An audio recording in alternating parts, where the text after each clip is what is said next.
Good afternoon and welcome to the Cooper Associates County Ground. My name's Harry Everett and I'm delighted to be joined here by Sandy Allen, the Devon girls coach. What's your head title?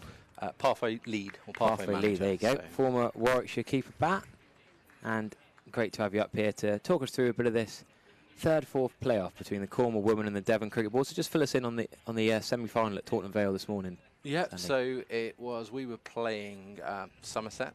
So quite a competitive game. We got 97, which was probably a little bit under par. Started off well, dried up in the middle, and then Nat Rafe and Neve Holland decided to take the power play to their advantage. And we dragged it back a little bit, but the damage was already done. Fair enough. So we are going to see Devon open the batting here in the power play, of course. T20, there's a deep cover, there's a deep fine leg. And Hutchings and Amelie Mundy, the Middlesex player, who played for Cliff St George yesterday, made a debut for Cliff St George second team.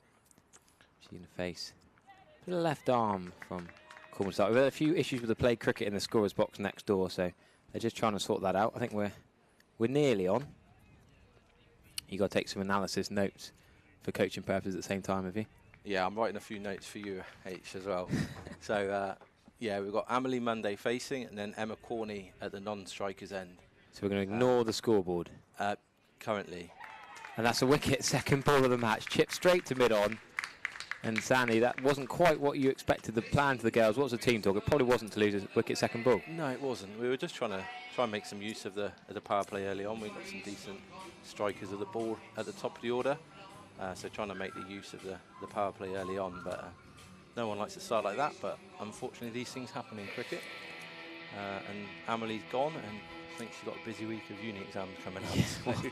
I was coaching with her Friday night at Top Show, Amelie, and she said, I've got plenty going on. And I said, oh, what's your plan for Sunday? And she said, well, Emma Corney will be the defensive opener, and I'll be trying to whack it and get us off to a flyer. And she's tried that, and second ball chipped straight to mid-on. So yeah, she's done well, to be fair. She's scored a lot of runs in the university season so far. I think she's got 3-4 50s, and started off with a lot of impetus in our games, which has been brilliant, and taken a bit of the pressure off the girls lower down. We're quite an inexperienced young side. I think we've got one girl over the age of 22, so we're sort of working towards the future a little bit. But in T20, there's a lot of pressure in a quite fast-paced game, so those dot balls can build up and the pressure can build up quite quickly. So yeah, let's see how Becca gets on here.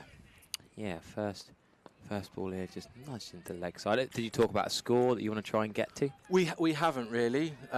We've kept it quite simple, as in we're just trying to score off as many balls as possible. So we're trying to limit dot balls and just score off as many balls as possible. And the Corns have got quite an aggressive field here in terms of the ring's quite tight.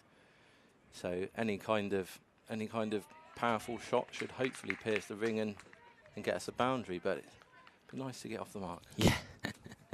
Don't really want to start with a wicket maiden, but not ideal. And it's two Devon umpires, Harry, umpiring. Yes. Big Kev Jacobs at square leg currently, and Marilyn McQueen at the striker's end. Yeah, we saw them enjoying their lasagna 20 minutes ago. And what a good lasagna it was. It was. What a great start to the match, pre-match meal. It's a great thing that Somerset have done here today. For the girls to experience a first-class ground and the razzmatazz that goes with it. Yeah, cracking DJ set, isn't it? Oh, brilliant. Enjoying the music because we're here today.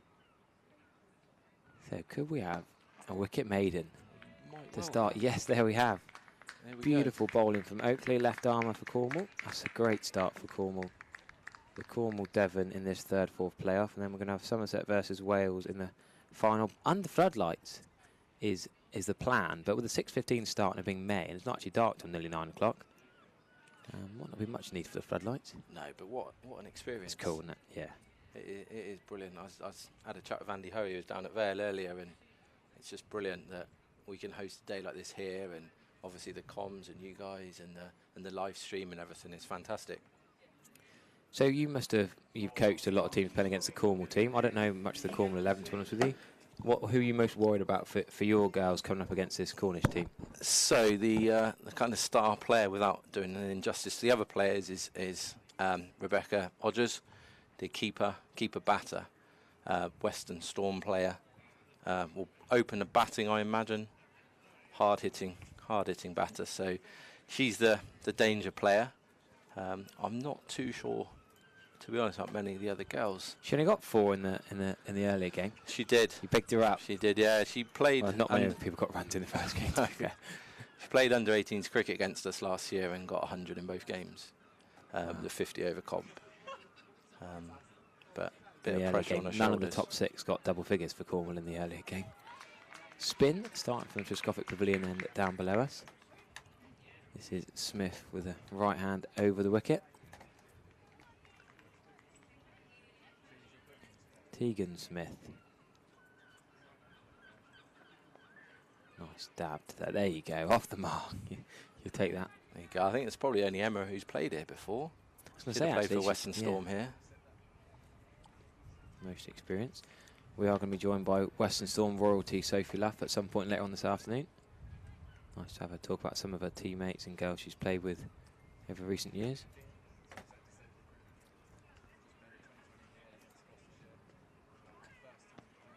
That's an appeal, but I would have thought it was going down the leg side. Great view up here, Harry, isn't it? Yeah, it's not bad, is it? Do join us on the YouTube live stream. We have the comment section open, the chat section, so it's great to hear where people are watching from. There's always a Babrazam comment in any YouTube cricket stream, but the use of the feet and bowled. That's 2 wickets down for Devon, and we've got Sandy Allen, the Devon coach, in the commentary box, and it's not going well, is it? It's not a great start. It's not a great start. One thing we do is, and this might be a bit of commentator's curse, we do bat a long way down. So let's hope our strength in our order can step up to the plate. But quite tricky. I think there's probably a few nerves floating around with everything that's going on. Good one to bowl first, I think, probably. Yeah, so your girls, Devon Cricket Board, 95 for 7 in the 20 overs against the Somerset Pathway girls earlier on. Top scorer of Cornwall with 31 off 29. So I guess she's going to be your linchpin, the anchor to bat around. Yeah, that's the kind of the plan, really. We've tried to break it up with strikers of the ball and people to rotate the strike. So Corn's batting predominantly 20 overs would be ideal, and Ellie Bishop's walking to the crease now, who will hit the gaps, run well between the wickets. Bit of a nerdler, very quick between the wickets. Plays a decent level of football. Yes, well, it's a bit controversial to have a former Sanford, a current Sanford, commentating on the Sanford player. We've got Bishop and Verica in the side today, isn't it? So it is, yeah. That must be quite cool for you to have girls from club and county and. Oh, very much so. It's good, and I do think it's really good that a lot of the girls are playing league cricket on a Saturday. Yeah. Which aids their development really nicely. She played on the new 13 pitch yesterday, did she? I believe so. Yeah. I think so, yeah. I did see that they're playing Barnstable and Pilton seconds on the. Oh, there's going to be a cheeky single here. Misfield. Never run to a misfield, they used to tell us, but has that phrase gone out the window with your coaching these days? Yeah, a little bit. You should get a single, take it. But that's where she's quite good. She'll read the game really well, run well between the wickets, and hopefully her and Emma together can build a bit of a partnership. Yeah, we've got to ignore the scoreboard here. Emily Munday sadly went second ball, caught mid off, so ignore the names on the scoreboard in the ground if you're listening here. The in-ear radio should hopefully be working. So great to hear people in the ground. Do text us in or tweet me at HarryEverett_14. You probably don't do Twitter, do you, Sandy? I am on Twitter, mate. You never use it. I don't know what the handle is, but I am on Twitter. Yeah, no, it's nice to hear where people are listening from. A few people enjoying the sunshine. We've got Harry Trump, the photographer's out there getting a few pictures. We'll go on the website and social media afterwards. Busy day of sport across the country. I know some people will be double screening this with the Somerset boys up at Lancashire. Sadly, that might be petering out to a draw up there, so hopefully we'll get more people watching the real action down below us at the Cooper Associates County Ground. And we're going to see a continuing left arm seam of Tegan Smith, I think. Yeah, I'd be surprised if she came off after that first over, wouldn't you? Yeah, you'd think, yeah, you've got to keep going after a wicket maiden. People say a perfect start when it's not really, but you can't get much more perfect than a wicket maiden.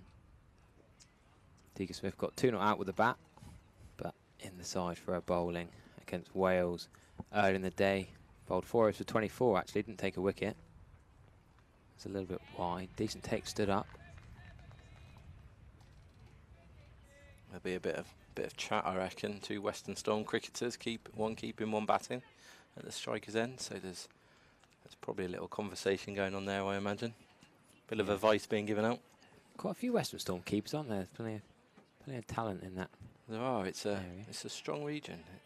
There's a lot of. Why is that? Are you got anything to do with that? Is it there? No, I don't know. I just think I've got a bit of a theory that the Southwest is quite a strong sporting region. You look at other sports, football, rugby, cricket. There's a lot of sports, men and women, produced in the Southwest, and it must come from somewhere. I'm not sure you can quantify it, but there's a lot of sports people that are produced down here, and a lot of people love their sport and go and watch it and spend a lot of time, like yourself, Harry, involved in sports.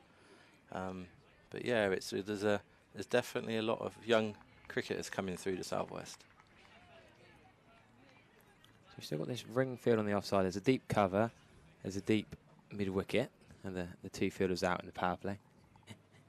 Only 2 allowed out in the first 6 overs. That is a leg side wide.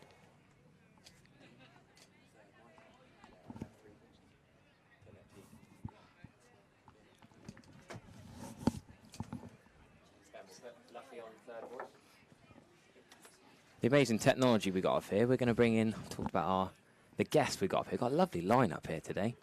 A few little surprises. I'm just going to keep texting people saying, do you want to come up for a stint in commentary, really? Reel out the exhibition show reel. So I'm going to welcome a third voice into the box, Sophie Luff. All right, Harry. Yep, we can hear you. Brilliant. That would have been a bit anticlimactic if we couldn't hear you. It's great to have Sophie here talking a lot of your teammates, I guess. We're going to talk with today.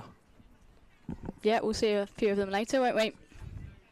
That's a big cover drive attempted. Good bit of fielding. Short extra cover.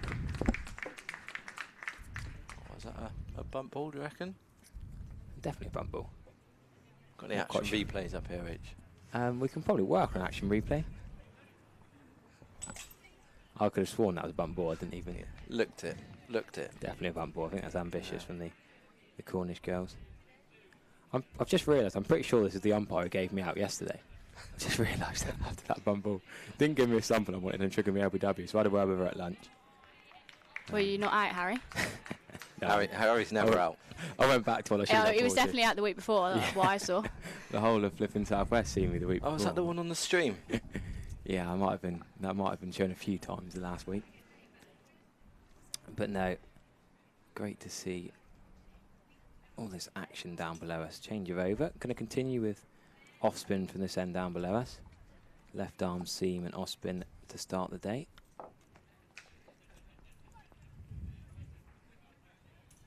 Where's the single options here? That dab to third seems to be the most profitable rotation of the strike so far. Yeah, she's bowled well, to be fair. Straight, isn't she? First over, yeah. Really hard to get away with this field. You've got to take a risk as a batter here to sort of change the field. And we've got a deep long on and a deep mid wicket. Fuller, can she find the gap? No. Good bit of fielding, diving across from deep cover. Well, not deep cover, close cover on the ring. I think the fielders look really tight as well, like mid-off's particularly tight. They're really trying to squeeze the Devon batters here. Yep, give them nothing. Sort of a bit of a choke here with the early wickets. Devon losing. Would you have... go on this, Andy. If there was odds on this game, who would you say were the favourites? Oh, I don't think you can ask that question. That's not fair, I brought you up here to not give you an easy time. Well, obviously Devon are favourites. There you go. Okay. I've got to say that. But yeah, it's got the makings of a good game, hasn't it? I think actually, if you look at the 2 semi-finals, relatively close games, and then hopefully the 2 or the 3rd and 4th player from the final will be close, and there'll be good, exciting cricket and great advert for the women's game. Ellie Bishop fancied a cheeky single there, straight to square leg. Nothing doing there. That would have been a risk. No, Emma's experienced centre back. I think that might have been a bit touch and go, that one. Yeah, I like the contrast in the Kev Jacobs. Has to be one of the tallest umpires in the game. Oh yeah, contrasted. Some of the shorter girls around him. He was buzzing. Had a good chat with him at lunch. He's excited to be here today. That's another tight over. That 4 for 2 after 4 overs. So a run and over at the moment. Devon not quite playing baseball T20 cricket. Then that's not your modus operandi. It's all in the game plan, Harry. To be honest, just taking it deep. Yeah, exactly. Just see off the power play. That's the idea. Cool. We might have missed a memo somewhere. Yeah, your coaching methods have changed a lot in the last year, haven't they? Right, no change from Cornwall. No need to, really. No. They may as well keep going here. Tegan Smith's bowled lovely areas. Oakley and her both with a wicket apiece. And they could even not worry about a boundary rider, really, but there's a tickle down to fine leg. Oh, should have been one. Might be two now with the misfield. Yeah, I'm going to come back for two. Slip through the legs. That fine leg. They bowled nicely, the corns, nice and straight, not giving us much width to work around with, and kind of with the lack of pace from both the bowlers, then actually you've got to play strong cricket shots here, and they're not allowing us to do that with the lengths and lines that they're bowling. So who's your assistant coach up here today then? So Dave Joseph is down on the dugout somewhere. He's doing the hard yards while you're up here talking. Yeah, he is. Yeah, okay. Got to give him a bit of rope. But no, Dave's brilliant. Dave runs our under-18 girls side as well, so we're trying to keep a nice link between the senior side and the under-18 girls. As I said earlier, we've got quite a youthful side, so having a few common faces involved and a few common messages hopefully benefits the girls in the long run. Absolutely. So will there be any rotation in the batting order, any sort of promotions or change in the 11? I think no change in the 11. I think we're playing 12. Yeah. Just because there's been no cricket for the girls. There hasn't been any cricket for anyone. Most of dry weather. I know Somerset today hadn't travelled before today. Yeah. In their group game, so we managed to get 15 overs out of a game against Wales at Newport, and then before the rain came. You meant to play at Nightside a few weeks ago, wasn't that? Yeah, we were, and that got rained off. So, but it's the same as everywhere. It's sodden, isn't it? The water table's so high, and when you got that with non-stop rain, it's really, really hard work. And Scott and his team look to have done a fabulous job here. There's going to be runs here. Are we going to see 4 of them? Yes, we are. The first 4 of the innings. 6 for 2, nice 4 through the offside. Now becomes, a slight impetus for Devon. Get him up to 10 for 2. Nice shot that. Backward point. The deep cover sweeper couldn't quite get around. Yeah, I think you can see what Corney's trying to do here. Just moving around the crease a little bit, just trying to maybe force the hand of the bowler or try and do a little bit of something different to capitalise a little bit of momentum for Devon here. Yeah, good finish to the over to get that dot back. Still pretty good from Cornwall. We're not going to moan about one boundary in the first 5 overs of the power play. Not at all. They've started brilliantly, and you look at the line that the left armour is bowling there, and you haven't got many options. You're hitting it out to deep cover or trying to late cut it. So they're doing well.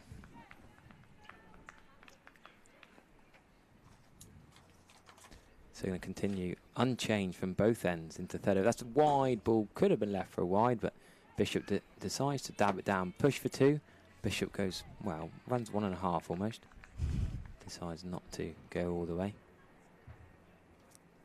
Corney, the senior player in this partnership, will probably dictate terms and say no need for that. No need for that, Ellie. Keep safe. Run down, and is that a stumping? Yes. Off bail, taken out the ground. Another wicket for Devon, and Cornwall, cock a hoop here. They're having a lot of trouble. The big fish, you'd probably say. Emma Corney, top scorer from the earlier game, and probably the biggest name in the Devon side, has to go early. 11 for 3, and can you keep positive here, Sandy? I'll try to. Harry, you know me, mate. You know me. Yeah, it just seemed like there was a bit of pressure building. She's trying to make something happen, and it is the modern game, but unfortunately you come out your ground, you make a slight mistake. There's always a danger of being out. Yeah, so Corney has to go for 7, chip that boundary, but that's it. Now we're going to see 11 for 3, 5.2 overs bowled. Well, four balls left in the power play. Bit late to go for a big attack now, is it so, to make the most of the power play? Yeah, I think they might be seeing the bowler off here. I'd be really interested to see Cornwall's tactics out of power play. I'd love to see them keep squeezing Devon here. I think they're massively on top. It'd be interesting to see when the fielding restrictions do lift, whether they do spread the field a little bit more. But yeah, I think if I was the Cornwall skipper, I'd be trying to squeeze a little bit more here. I think it looks pretty hard to score actually, and especially when you're under the pump and you've lost your top 3, it's even harder. So another Sandford girls come out to join Ellie Bishop, Jemima Verica. 2 teenagers at the crease together. Young side, Sandy. Is it younger Devon girls side than normal? Probably in recent years. Yeah. We're just trying to formulate a bit of a plan moving forward, and obviously we've got quite a strong league set up in the county. Yeah. A lot of sides playing league cricket.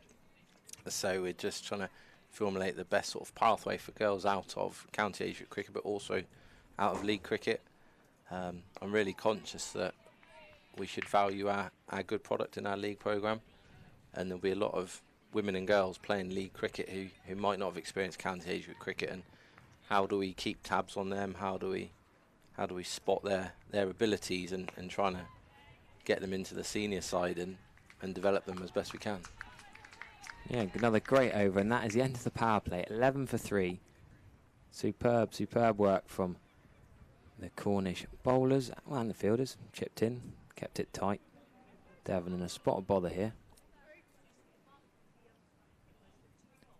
Where are they going to go next? Are they going to bowl 4 overs straight through? No, I think we're going to see a change. Left arm of Oakley stop. Yeah, we're going to see right arm over the wicket. Just going to try and take a bit of time at the game and just bat through the middle overs now, I guess. Yeah, I think we've got to consolidate a little bit here, haven't we? We've got to hit some sweepers, run ball between the wickets. I'm not sure they haven't got an offside sweeper.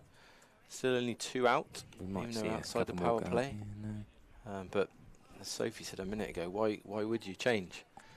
I'm a bit of an advocate. If it's not broken, don't fix it. So, well, it'll be interesting. The onus is on us here to make something happen.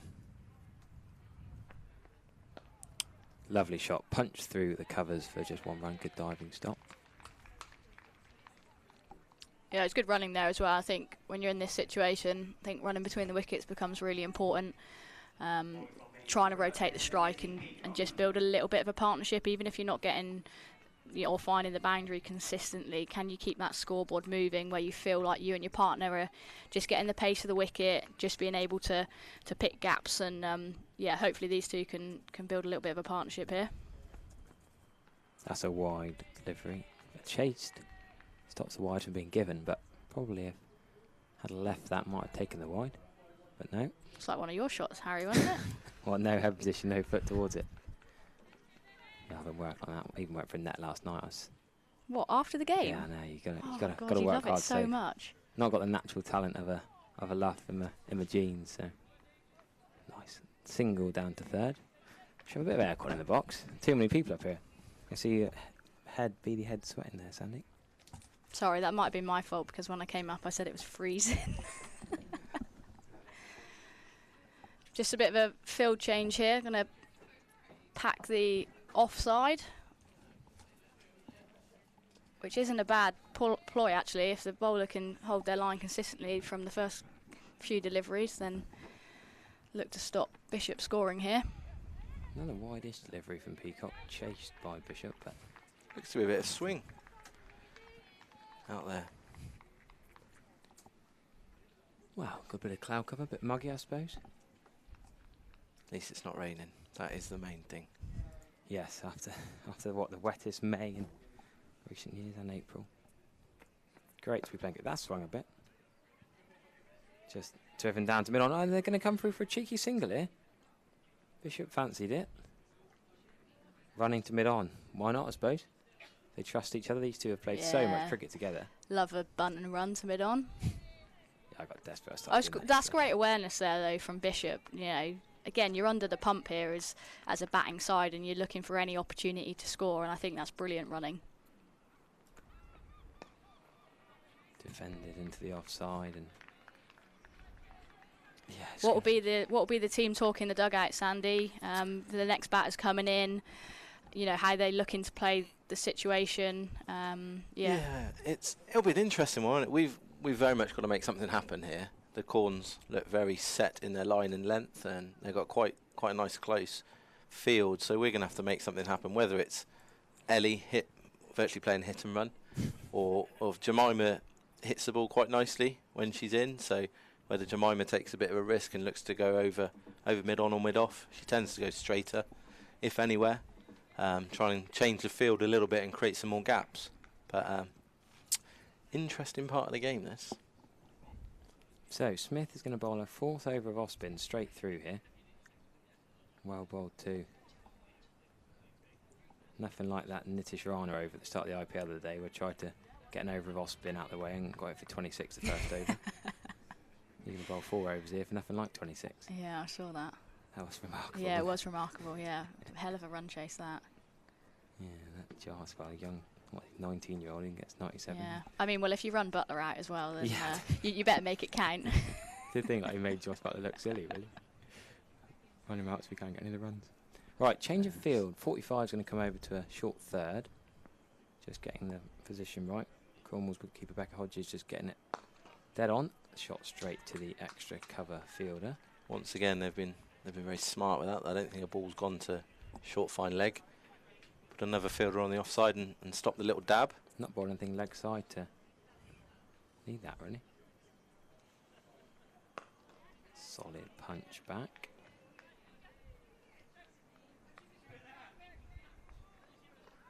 Yeah, I'm just getting up the Sanford third scorecard from yesterday. Neither of these girls actually played yesterday.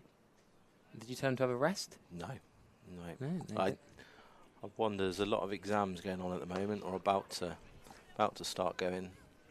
So a lot of our girls are in A-level year, so there's quite a lot of exams coming up shortly. Aggressive shot we saw there down to mid-on. Safe though. Good chippage. Could you think about having the fielder maybe 10, 15 off? Don't think Verico Bishop's really going to try and hit it over them for 6. Not their style. Are you the type to, are you going to criticise any of the top 3 for their shot selection? No, not at all. I'm not a massive one of criticising too much. We'll have a conversation around, is it the best option? A lot of these girls have trained all winter, practiced certain things. Actually, let's go and try and exhibit what we can do and what we've been training and practicing. I think actually the modern game, you've got to go and express yourself. You've got to hit the ball. You've got to score runs quickly. So actually trying to do that. I think that's a good point, Sandy, on is it the right option?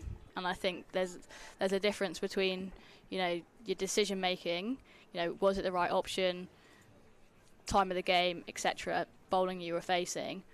And if it was the right option, then I think that's acceptable, and you just mis-execute. I think there's a conversation to be had with young players around decision making, and if it's not quite the right option. And I think there's loads of learnings that we can get from that. Because it might be that you've made the right decision. Like, Corny might justify that using her feet to that girl was the right decision. She's just mis-executed it and got it wrong, and that's what happens in cricket. Cricket is a game of failure ultimately. The sort of the sooner. No, but it is though, isn't it? Yeah. It's a stupid game at times. Yeah, especially and ultimately, if you're an opening batter, 95% of the time you're going to get out. Last year we had our Top Gear style leaderboard at the back of the box. I think I just fell. I took 5 Somerset wickets in about 20 minutes, and Triggs had 7 in about 30 minutes. We should now have a quotes one for Sophie Laugh. Cricket is a game of failure. We're not going to let you forget that. Wow. But I think that's the shot. Yeah. That is possibly the best shot of the innings so far. It's actually going to plug and only go for 2, but done well to lift that over mid wicket. Long on, wow, sort of the long on area a bit wider. Looked like it gone a bit further, but not quite enough power to reach the Lordian Botham stand. That's probably a lot of the grounds these girls will play at more regularly. That's probably 4 or 6, isn't it? Yeah. Slightly different boundary size here today. A little bit damp as well, the outfield, isn't it? Yeah. So it's likely to plug a nice little 7-iron into the green. Sure. There we go again. Similar. Can the deep square leg get round? No. Bit of a kick-off. That was unlucky for the Cornish fielder down at the deep square leg, actually, because if that hadn't landed on the... Well, that was the practice regular Jack Leach was bowling on last week. If That hadn't been rolled as a proper practice wicket, and it probably wouldn't have kicked off before. But great shot there, and Verica and Bishop put on a useful partnership here, the two Sandford girls for Devon. I think going back to what Sophie was saying earlier, it's the real difficult thing in cricket. Like she said, you're more likely to fail than you are succeed. And that's a better way of putting it, Sandy. That's a lovely shot. Pick the gap between point and cover. Going to be at least 2. Yeah, well chased, hauled in. Eric and Bishop, as we keep saying, quick between the wickets, know each other inside out. They'll keep rotating. And so trying to get that into young cricketers' head is not easy, especially in a modern world where everything is immediate. People want things quite quickly now with Amazon and Instagram Live and Twitter and everything. I'm sounding like a real old man here. Yeah, that's correct. But it's kind of going against the modern day, really. It's actually, you're not going to succeed every time, and actually if you're in and you're feeling good, make the most of it. Be greedy. Go and demonstrate what you can do. Go and bat for a long time, bowl well, field well, because there's enough days where you struggle. So 24 for 3 after 9 overs. 11 remaining in this 2020 game, of course. Only 1 extra from the disciplined, on the money Cornish side. Not giving much away at all. Derek and Bishop just trying to play that almost old school middle overs game now with a deep mid wicket, a long on and a deep cover. Still only 3 girls outside the ring.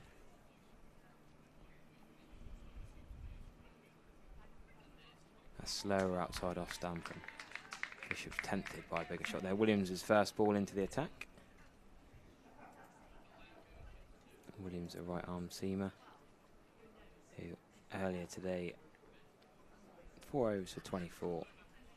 No wickets for Kelly Williams, but it's pretty much on the money first 2 balls here. That one is almost slog swept, almost full toss outside off stump. Blinked out to mid wicket. Sophie, what would you look to do here? New bowler into the attack. Would you look to put a bit of pressure on early doors and try and change the game a little bit, change the field, or? I think you've got to at this point. These two are looking more set than what they were certainly when they first came to the wicket, which sounds really obvious, but they've been able to rotate the strike. They've actually found the boundary as well. So, yeah, I think they should be feeling a little bit more confident now that you've got half the game to go, half the innings to go. You've got to target someone. So I guess as a batter, I'd be trying to have a conversation with my partner around who wants to. That's going to be cut off, I think, on the boundary there. Just about. I can't see from it's back here in the box. It's that funny bit of boundary rope where it's not quite a circle. It's almost like a dodecahedron again. I think you've got to have a conversation as a batting pair around, like, well, do you want to take on spin? Do you want to take on seam? I fancy going after this girl. And also talk about what your options are. Sounds really, really silly and really obvious at times, but something that I quite like to do with whoever I'm batting with is, especially if you know their game really well, and I presume these girls would have grown up playing quite a lot of cricket together. You know what your partner's really good at, so tell them what their options are, because under pressure you forget what you're good at. You're under the pump, it's another dot ball, your heart rate's up, you forget what your strengths are as a cricketer. So, there's a couple of examples that like when I'm batting with Fran, and I think she's someone that paddles really well, and if a spinner comes on and they've got no 45, I'm straight away walking down the wicket and saying, Fran, paddles on here. Have you got a gesture for that? Have we got a little signal? Yeah, get the I don't want to make it too obvious though, because they'll change the field for her. And it's unlikely that a fielding team would have a field without a 45 for someone like Fran Wilson. Yeah. But I think it is really important to remind yourself and each other of what your strengths are as a batter. And I think that's great advice. How many players, whether it be club cricket, county cricket, whatever, in the middle overs, what you're talking about, what you're having for dinner, or you're making the best use of that time, and actually these two know each other well, but it'd be really interesting what they're talking about mid-over. Yeah. Mic them up, that's what I say. It'd be good. That'd be brilliant. That could be next level. But I think it's something you can work on over the winter as well. When you're batting in a pair in the nets or whatever it is, you can choose to switch off at the other end, and at some points you might want to just relax and focus on your own game. But you know how much value you're getting from watching what other people do and how they go about their game as well. Full Yorker dugout. Could be a push for 2. Probably going to be 1. Good running from deep square leg. Oh, she's coming back for 2. Verica and Bishop fancy a second. Yes, they get there. Good running in the end. Brilliant running to come back to get that pinch that second. I reckon they were talking about taking that girl on in the middle. Yeah. There. Deep boundaries. Yeah. They said there's 2 to that girl. She could be 5 yards off, really. Such a big boundary here at the Cooper Associates County Ground. That's a big shot attempt. Could have been mid on. No. I wouldn't call it a jib, it just didn't quite carried. A couple of yards in front. Awkward length. And it's going to be 2 again. Good running again. They're going to be knackered, these 2. Charging between the wickets. When you say talk about can we get someone mic'd up? Well, I have got an in-ear radio in my hand. So, Sandy, when you go down at half-time for your sort of the warm-up, well, you have to put your earpiece on. And you can listen to us. You can listen to us at the start, and well, if you have to get on an over too early, we'll get you to get us some out on the ground info. What do you think? Do you have a look at the pitch? What was your thoughts?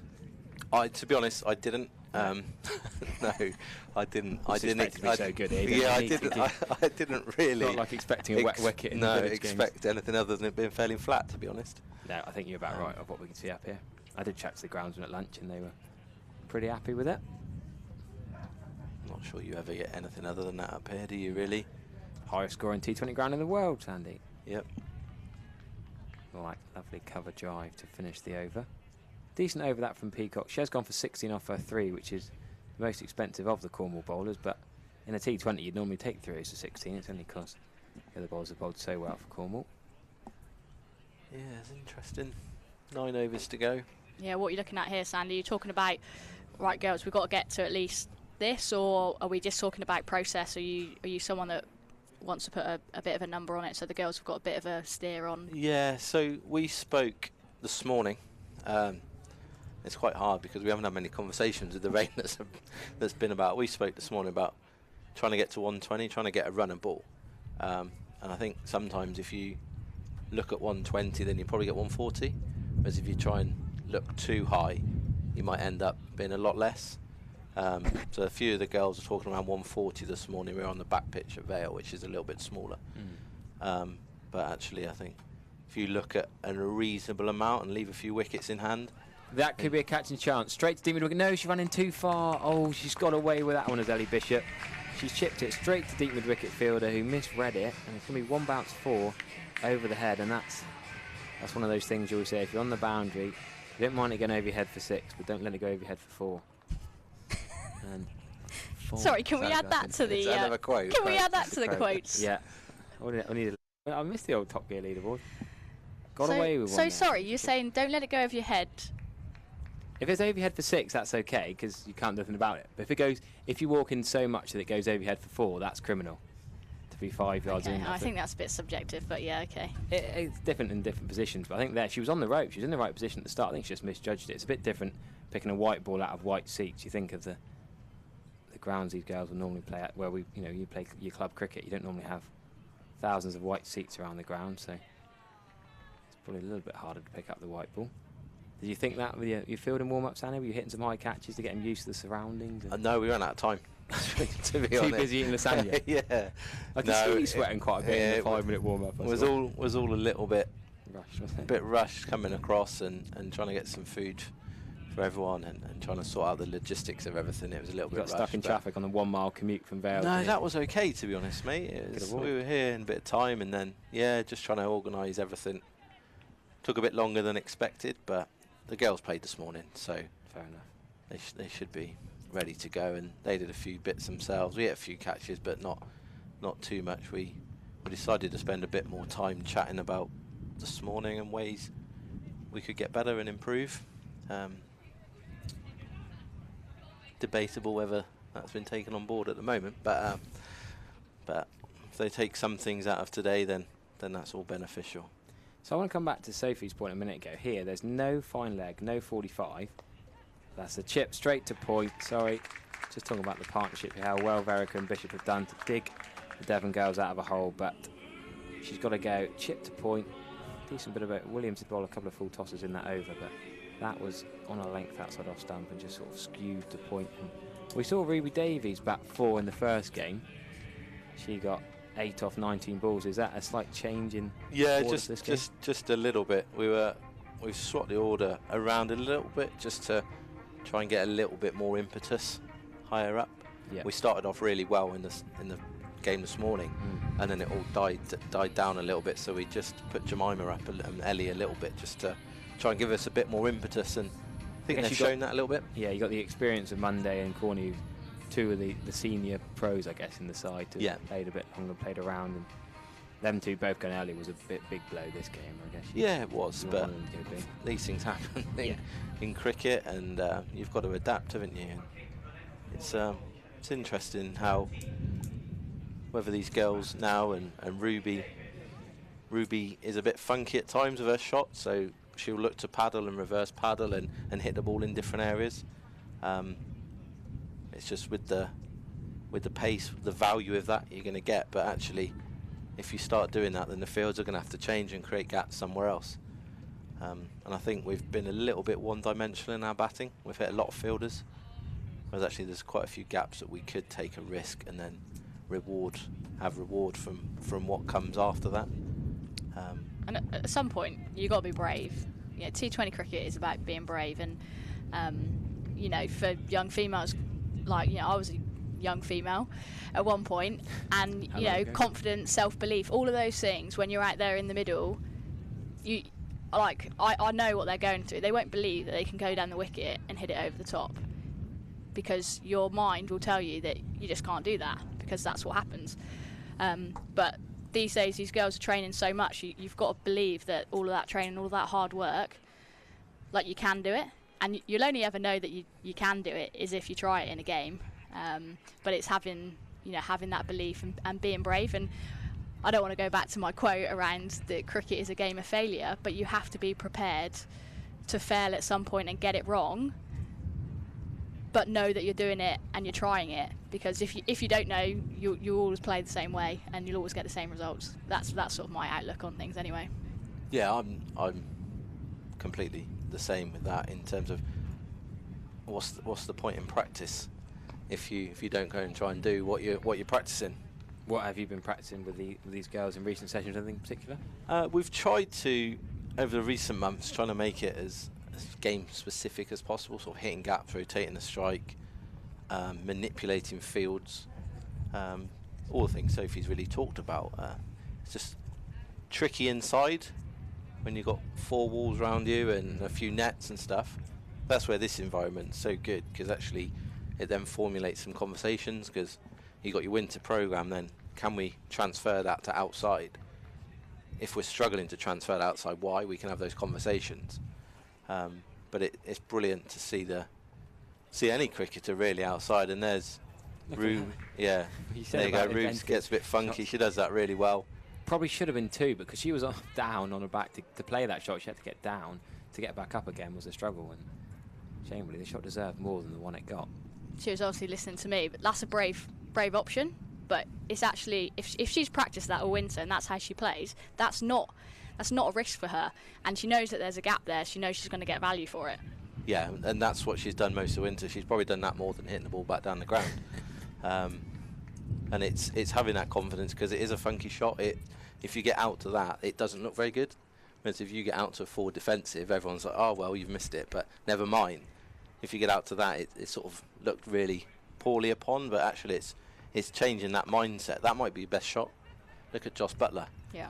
He gets so many runs and such much value for his scoops. And that comes back to that conversation around, you know, are you making the right decision and is it execution?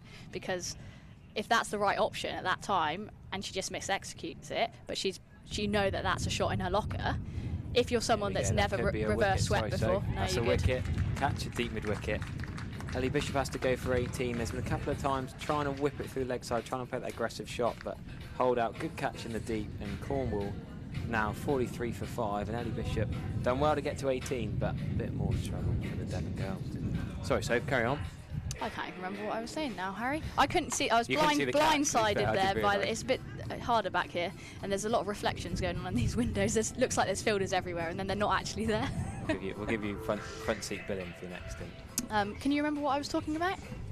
It was around execution and practice. Oh yeah, so if you've got someone options. that gets out reverse sweeping and they haven't practiced it all winter, or that's not a shot that they're known for, then I think there's a bit more of a sterner conversation to have. But if it's an option that works for you and you've practiced it, and the field placement says that it's on, then be brave and do it. Completely. It's a game of scoring runs and taking wickets. So you've got to find the best way that suits you. Very simple, didn't you? Yeah. I mean, mine's really simple, Harry, isn't it? Yeah. I'm still playing though, so yeah, there you maybe go. I'm stupid. So Erin Vukovic, I always struggle saying her name. Her brother plays Exeter, played against last year. Great to see another family of cricketers. A lot of families. The Doldorf family, whose brother, sister and dad all played together at Thorverton and Broadcliff Pins. It's such a family game, cricket. I've always been a bit sad that no one else in my family plays it, but you see so many other families where it can be a proper day out, kind of bring the picnic, bring the family, bring the dog, and there's plenty of fans, particularly in the family stand underneath the Ondarchi Pavilion. The alcohol-free stand of the T20s is probably the busiest stand here today, where most of the friends and family are watching from. Hopeful for Devon to take this a little bit deeper, try and get somewhere towards 100, but it's a long way off at the moment. Right, just as there's a change of bowl, Harry, I'm gonna jump out. I'm gonna leave you, and Emma Godman is gonna come in. Thank you very much, Soph. We'll have you back on later on, I'm sure. Great to hear from you. That is a LBW shout, not given. Straight away, head shaking. Change of bowling with Proctor coming on for a bit of off spin from the Tchaikovsky Pavilion end. And welcome to the attack, Emma. What are your thoughts so far? Oh, yeah. Oh, am I? You're on. Am I? You're okay, on. That's good. It's been a very good start for Cornwall, actually. Yeah, been really, really impressed with them, actually. They've come... they obviously didn't have the best game against Wales leading up to this, so they've come back with a vengeance, really. They've been really good at restricting Devon and really putting that pressure on the new bat when they're up facing the bowlers. So, yeah, very impressed. Looks like they've got quite a simple game plan, and they've been really effective in delivering it. They've set decent fields, they've bowled it nice and straight, given no width, nice and full. Oh, there's going to be a cheeky single taken here. That direct hit's gone. Oh. No, not quite. I mean, if it was a clean take, I think would have just made her ground. But cheeky running from Devon, probably required. They know that the big shots have been hard to come by. Struggling a bit, so rotation of strike, as we've talked about. Pushing between the wickets is the key here for Devon. Reverse sweep attempted here. It's going to be buys, I think. Don't think there's any contact. Ruby Davies, you talked about her scoop and her reverse sweep. Oh no, is Kev going to get his arm up for a buys? Yeah, there you go. It's buys. For the Somerset fans watching who might be a bit surprised, Mr. Bell is bowling at Lancashire, which slightly explains things going on. The wicketkeeper is having a bowl. James Drew has scored a magnificent second 100 of the match, but when the wicketkeeper's having a bowl, that's sadly, a bit of a farce. We thought Somerset were going to declare at lunch and push for a much-needed victory in Captain Championship Division 1, but sadly not. They've carried on batting, and they're batting for the draw here with the 10 men of Lancashire without Jimmy Anderson are going to get another draw in the Captain Championship Division 1, but James Root, another 100. Fair play to him, well batted, sir. Very good for the 19-year-old wicketkeeper who's actually not wicketkeeper in this game as Steve Davies has been. I wonder how many of these girls have been watching the Somerset game and the YouTube stream the last few days, and how cool it is for them to have the chance to play on this hallowed turf. It'd be brilliant for them to look back, won't it? Yeah. And sort of. They watch this back on the YouTube stream whenever they want. They can listen to Coke sand in their ears when they watch this back at bedtime tonight. I bet a lot of them, I remember when I did my GCSE PE, you had to show evidence of your sport sometimes. Are some of them still do, yeah. Yeah, still GCSE PE, they'd send in a bit of footage of this, could they? They probably could. I don't know, to be honest. Okay, they use that idea, it's not bad. It's probably a bit late in the day for some of them, but yeah, a couple of because they'll have to have been submitted by now and and stuff. But it's a nice thing to keep on record, isn't it? Hopefully, a lot of them will go on and do this numerous times and play elsewhere. But for those who don't, it's a nice little memento to keep, and it can drag out later on in later life and show people what they've done and where they've played. Oh, a full toss to start the 15th over. Chipped over, long on. It's going to go. Just trickled to the rope for 4. Agonising. It's just made it. Oakley, he bowled. So this is a bit of a tricky one here. Oakley bowled 3 beautiful overs at the top. I'd have been inclined to bowl a 4 straight through, wouldn't you? If you're the Cornish coach and you've seen a bowl so many beautiful deliveries at the start. It's difficult, isn't it? Because the amount of T20 cricket that's going on around the world now. There's a real debate. You look at some sides, everyone will bowl 1 over in the power play. Yeah. Some will bowl 2, and there's so many different ideas. And I suppose a lot of it comes down to analysis and match-ups. So you hear a lot on commentary now about match-ups, don't you? And who's going to bowl at who and at what stage of the game. You don't go into that detail at this level, though, surely? No, and it's so difficult because you don't really know the opposition that well. But technology's getting a bit better. Like now, a lot of counties have got the MV play systems that we take round to matches and we get a fair idea. And have you watched any Cornish footage before this game? Or not of the women's stuff. It's just more historical of what's happened when we've played them previously. I guess the likes of Emma Corney and Emily Bundy have been around playing for different counties. They would know some of the girls. They would know what. Maybe not exactly. Yeah, and you've got a few. So Emily's at Exeter University with Bex Odgers, and you've got Jess who'll be playing later at Exeter University, and there's a few links around. There's a few mates. It's funny down at lunchtime today. Some of the girls from different teams and the umpires and the coaching staff, all mates from different areas. And that's cricket, isn't it? That's the beauty of cricket. It's such a small world that you get to know people and you play against them or play with them. And those relationships and friendships tend to stick with you. You're spending all day with people, and you're spending 3 or 4 days at a time with people. Yeah, it's a long day. It is a long day. Nighting over, having to spend 8 hours of a Saturday afternoon with me. It's part of the fun, isn't it? It is. No one playing boundary bowls out on the Cooper Stations county ground here today. There's no flags to play, is there? No, there's not. But you could have a jack with you. You could, yep. It'd be a big old lap. It would be. I think our girls would struggle at the minute. We've got a turnover of batters at the moment. That has been given. Now, I thought the bat was down. I thought she made a ground there, but So did I. Big Kev's hands up, his fingers up. Fuming there. Thought there was a cheeky single. Devon in a bit more strife. Every collapse has a run out, doesn't it? Oh, it does. It does. It's amazing, really. Ruby doesn't look happy with it, but... Yeah, we wouldn't argue with Big Kev, though. No, you wouldn't. It's so hard to tell from up here, isn't it? I didn't realise we were so high. We've been to the ground so many times before, and you never been up here before? I've never been up here. I've never been a grand tour. I've been a level below. No, sorry, you could have asked for it today. Oh, that's all right. But it's best now. It's a good view, isn't it, up here? And but it's best, yeah. It's just don't mention the BBC commentary box, or you'll upset people. Wouldn't dream of it. So Emma, what's your thoughts on what Devon can do to salvage this situation? Any inspiration for them? Positive words? I don't know. I feel like it's very difficult in this situation. It can either go one or two ways, realistically. But I know Steph, like we were talking about how cricket is such a small world. If you stick around and you're playing county, like I have, like Bernie, who plays for Cornwall, Caitlin Burnett, they're all at uni with me. And then Steph, I've known Steph a while because she's been playing Devon for a long time. Hopefully her wealth of experience and her exposure to the different levels of the game will hopefully give us some ownership of maybe steadying the ship a little bit to kind of see Devon to a little bit more of a defendable total. Definitely. I think there's 5 overs to go, so there's a decent amount of time to get yourself in. I think the challenge with anything, you look at the best T20 players, the best cricketers around the world, they score when you don't think they're scoring. Yeah. So you'll stand there and then you'll look up at the scoreboard and someone will be 20 not out. Jonathan Trott or Joe Root syndrome, I always think of that. How the hell how are they on 20? Yeah. But they just pick up a runner ball without really doing anything, and then the boundaries accelerate that run rate along. But a lot of the showcase batters are the ones who go out from ball one and try and clear the ropes, and so that's what the crowd come to see. But there's many ways to skin a cat, they say. Absolutely. I think that's the right saying anyway. Yeah.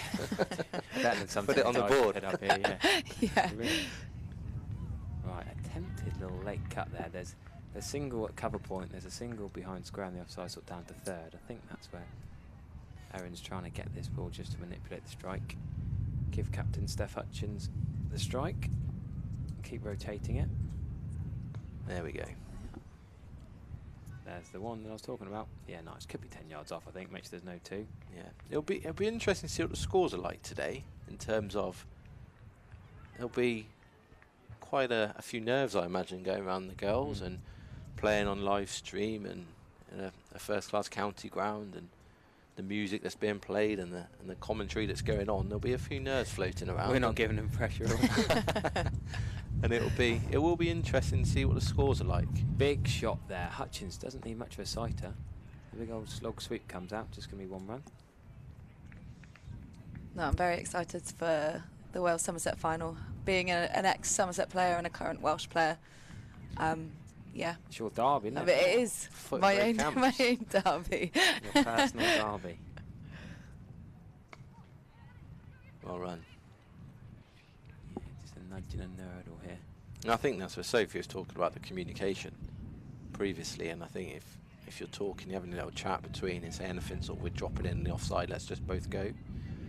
Because if you're both 100% committed to a run, actually it's got to be a remarkable bit of fielding to run someone out. That and could then be 2 there. Then you look at the girl who's at extra cover. She's got really tight because of that last single, and it's a lot easier to hit it either side and pick up a couple more runs. If she was 5 yards further back because they hadn't got that single, she's probably cutting that ball off. Has Hutchins been coached to do that, or just she's got that cricket brain now? I think she was involved in the Western Storm a couple of years ago, so it's been in and around the sort of professional setup for women's cricket. She's also done a lot of coaching for us, so she coaches our under-18 girls. She's really interested in her coaching and doing well. So I think that comes part of it. If you learn a lot more as a coach than you probably do as a player, and if you look back and knew half the stuff you did later on in your career that you knew when you were playing, then it would make a hell of a difference. And that's the challenge, really, I suppose, is trying to fast track these girls and all cricketers into getting to know their game nice and quickly, and how they're going to think about it and how they're going to manage games. It's one thing hitting a straight drive in a net or bowling an outswinger in a net, but actually how does that work on the pitch? And we've probably seen numerous cricketers over the time that are fantastic net players but can't score a run outside, and likewise you'll have people who in the nets hate it, the feeling claustrophobic or need a bit of adrenaline or need to play for something, who are shocking in the nets and perform really well out in the middle. Yeah, there's plenty of them around in all formats of cricket. And that's a challenge, just getting to know the players really and working with them to best aid their development, really. So Williams bowled from just got the pavilion end down below. Has bowled a couple of full tosses but did pick up 1 wicket. Now she's come on from the river end. Bit of a change up here. Try something slightly different. Williams the captain, of course, so her prerogative to choose where she wants to bowl, when she wants to bowl it. She got 4 off 12 at number 10 in the earlier match at Taunton Vale, but leg stump sort of not half volley, almost Yorker length, just chipped over mid-on. And they've been nice and full, haven't they? I think if they've missed their length, it's tend to be fuller rather than shorter, which I often think it's easier to set a field that way. Yeah, the full tosses haven't gone away to the boundary, have they? No. There've been a few, but they've not been seized upon. And a lot of them have been low full tosses. Yeah, that one there, it's not that easy to hit, is it? No, not at all. There's been no sort of waist height full tosses that you can hit to the leg side. They've all been quite low, and you've probably had to play with a straight bat, which has then supported their field. I'm trying to coach, I was coaching youngsters in Devon this morning. I was trying to say to them, look, it's actually easier to hit a long hop than it is a low full toss. I'd rather you go, as you said, I'd rather you go full and get a low full toss than you go short and a long hop that can be dispatched. Where were you coaching this morning, Harry? I was coaching a couple of Blundell's, I don't know, were they Millfield boys? I'm not even sure what school they go to. A couple of young lads. It's all about knowing your players, Harry, isn't it? Yeah. Put me on the spot there. That's coached so many people this summer. I can't keep track of all the youngsters I've got. They sent me the scorecard links, and I've got No, but just too many people in cricket, Sandy. There are a lot of people in cricket, which is good. It's a family, isn't it? I Yeah. don't know another sport like it where I've got more friends from cricket or acquaintances or people that know your name. But you know, it's just such a sort of friendly sport. There's so much time, I guess, to get to chat and know people. And it's quite sociable, isn't it? Not meaning that in the kind of the wrong way. No. But in terms of you spend a lot of time with people, it's a slow-paced game, so you've got time to chat to people. It's all day. That's part of your it's job, out in the sun. No, if you weren't up here commentating, do you wander around the boundary? A little bit. I wouldn't today. There's not many people on the far side of the ground to talk to. I might, to be fair, at the start, I might have sat there on my own. But no, it's definitely, and it's things like with our girls, because they're all still quite young. They're very reliant on parents. There's not many who are driving, so actually keeping the parents engaged. Yeah, that's tricky, isn't it? Like bit of politics to keep all the parents happy at all times. And as well, it's tricky because if you've got a son or daughter that's 17 or under and doesn't drive, you're very reliant on parents. There's a lot of miles that need covering in the southwest. Not many minibus trips, then? Well, no, we don't tend to do that because it tends to take longer. By the time you've picked everyone up or met someone or met somewhere, it tends to take a bit longer. And we've got free hit here. First one of the innings so far. Just to keep everyone on their toes. Oh, and that's a wide on the free hit, I'd say. Another one. Given. Proctor, not related to Luke Proctor as far as I'm aware. So you were just, the last couple of balls a little bit loose. Short one, really short actually. Helped over, it's going to be at least 2. Could go for 4 here. Pick the gap perfectly. What a great shot that is. One of the better shots of the innings actually from Erin Vukucevic. Beautifully played. And the extra girl who's just found that gap between deep cow and deep long on. If you look at these girls who have got aspirations to play for the Western Storm, then size of the region, it could be North Wales down to Penzance. Yeah. It's a massive region to travel and cover, and need those resources and all those parents and whatever to get out there and play these games. One thing that's really good this summer that they finally got round to the Western Storm 50 over Cup this year. I know some other areas have already been doing that, but now Western Storm have now set up their own 50 over setup, which will be good to keep the girls at playing Big at shot county into level. the deep. Sorry to interrupt. Could be another wicket here. Yes, another wicket gone. Hutchins tries to clear deep cow corner. Holes out straight into the mitts, and another comfortable catch. Cornish fielding has been pretty on point here so far. Not much given away, and Devon in more trouble. 72 for 7 here. And, well, I was just talking with 2.5 overs left. Devon in a bit of trouble. Right, we've got Sandy, thank you very much for your input. Devon coach is going to go down and give them, not a dressing down, but talk them through their innings and get them ready for a miraculous bowling effort. He's going to go down. Thank you to Sandy. We might hear him again later in the second innings. Emma, you're going to stay with us for the last 2.5 overs. Come on and introduce yourself. We've got a surprise guest in the box as well.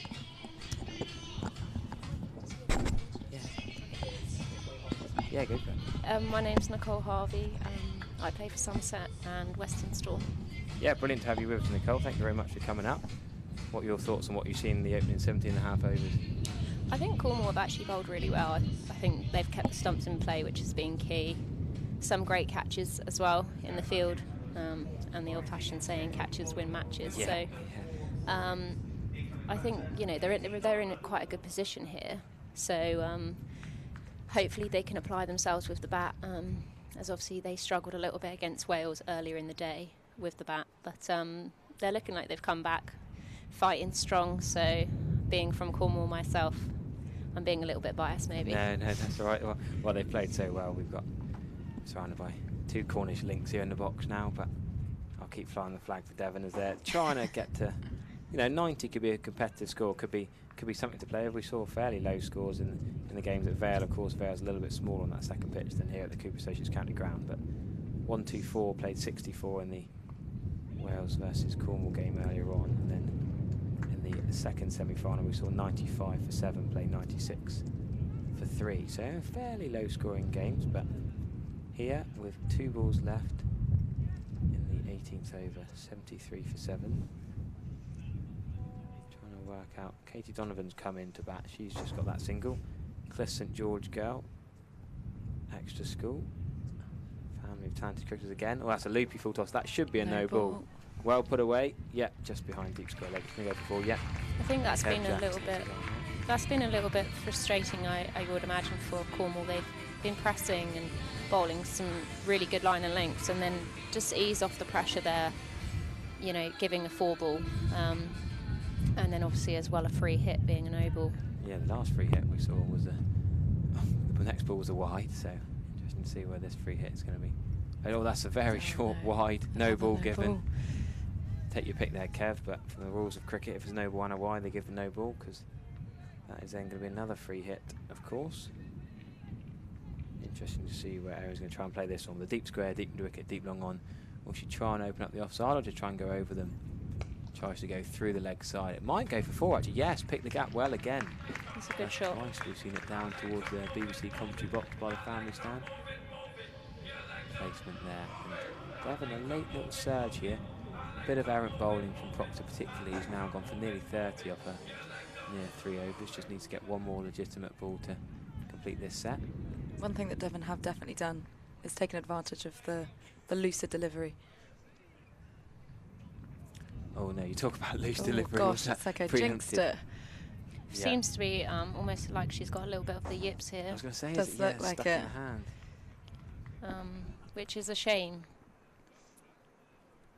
Because Cornwall, have been bowling really well. Oh no, another case. It's horrible to see, really. It's hard, yeah. Nothing Kev Jacks can do. He can't umpire with sympathy. He's got to go I think Devon actually have applied themselves quite well in the last sort of 5 overs, and Cornwall really should be trying to press them and squeeze them as hard as they can, because they've still got to chase these runs down. There we go. Got through the over. Good work from Proctor to just finish off that last ball. Tricky couple of balls with the free hits and the wides, but got through the over. And yeah, it's worth saying Devon back deep. Katie Donovan's a proper bat player. I played against her for Devon Dumplings at extra school, and she bats well in the men's game, bowls well, impressive seam bowler. So she can hit a clean ball. It's not that Devon have proper genuine tail enders at the end of this. It's lovely to see Kelly Williams back playing for Cornwall after a nasty injury in one of the earlier games in the season. In the warm-up, actually, she broke her jaw. So it's lovely to see her back out there. Yeah, captains, she's what I was saying earlier, changed ends. 2 overs from the MTP end down below us, and now 2 overs from the Lord Ian Botham stand end. Full that time outside off stump. Lovely cover drive. That's one of the shots of the game so far. It's only going to be 1. Maybe could have taken on the arm for 2. Such a long way out there. It's a great shot for 1. Like I said, I think they can press hard. It's quite a long boundary on that angle anyway. Change of the field here. Sort out the left hand, right hand, a bit of a nightmare for the captain. Captain bowl, I always feel sorry for captain bowlers. I mean, MS Dhoni could captain bowl, keep this, you know. We've seen Heather Knight been pretty busy bowling, and another Devon girl who bowl off spin, captain England, and have all sorts going on. But here, Williams is trying to get the field in the right place. I think that's right. I'm going to see a few changes from Becca Hodges as well behind the sticks. She's got the gloves on and get the angles right. I think they're now happy with that field placement. Yeah. Bit of a delay. Donovan's trying to work out where her gaps are. I think she's going to go short boundary towards the Colin Atkinson. She thought about it. Oh, that's a cheeky single. That is. Oh, there shouldn't be a single there. Somehow they've got through. Not much communication there from Katie and Erin, but they managed to get through for 1. And got away with it there, really. Should have been a run out. That's the first time Devon have looked panicked a little bit in the middle. Not other than that other run out, they haven't looked too panicked. Couldn't hear a yes or no on our effects mic, but it's quite a long way out there, and bit of a breeze out in the middle of the square. That's a fuller ball. Erin digs it out. Can she get to this time? 2. Looks like it could be 2. Yeah, good running. Donovan's going to be safe at the bowler's end. Erin Vukusovic just gets back.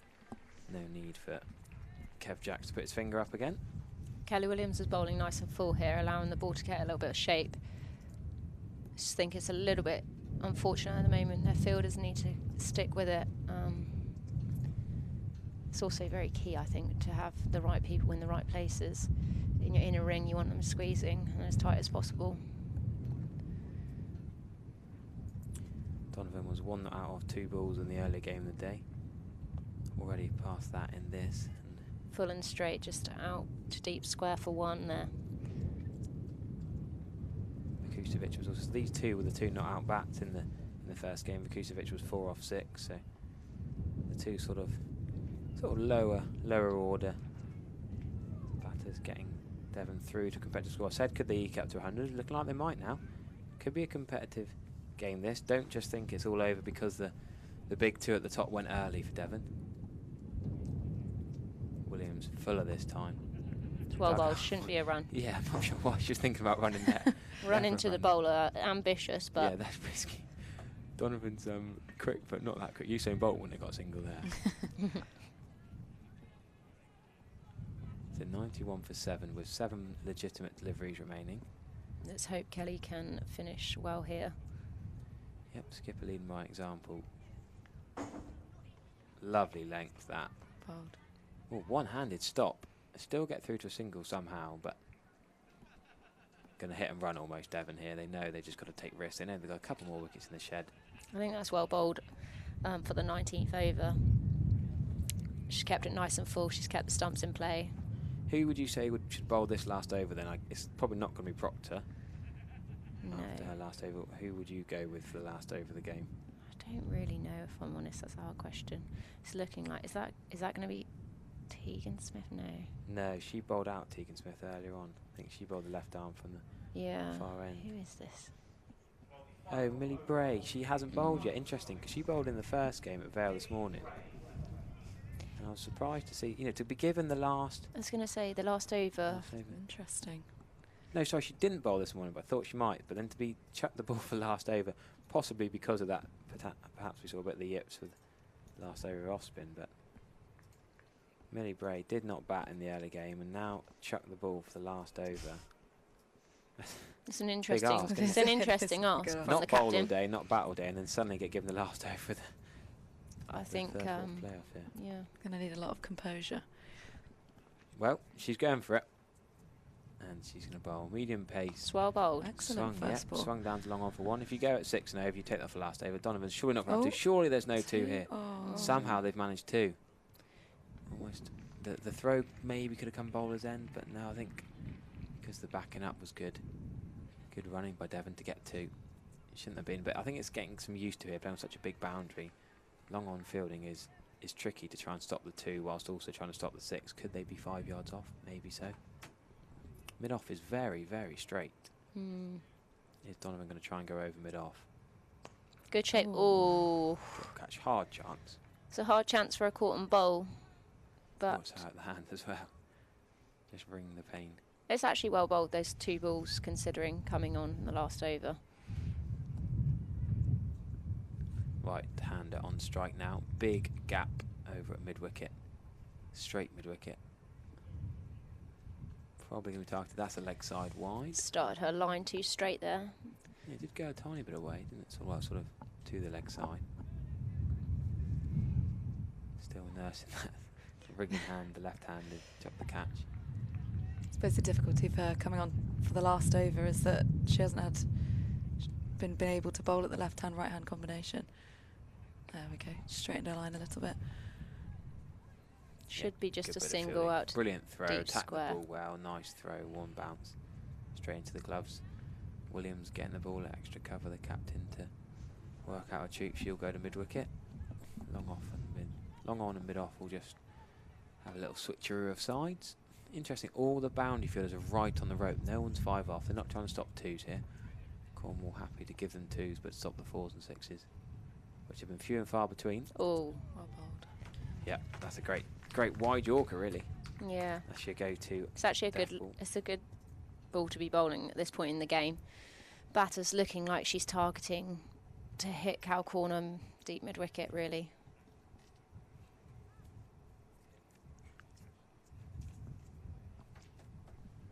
So last 2 balls of the innings. Smash straight at mid-off. Should be 1 run. Yep, good stop. Stopped. Can they do anything miraculous here? No 6s in this innings for Devon, but a couple of boundaries. A lot of running between the wickets.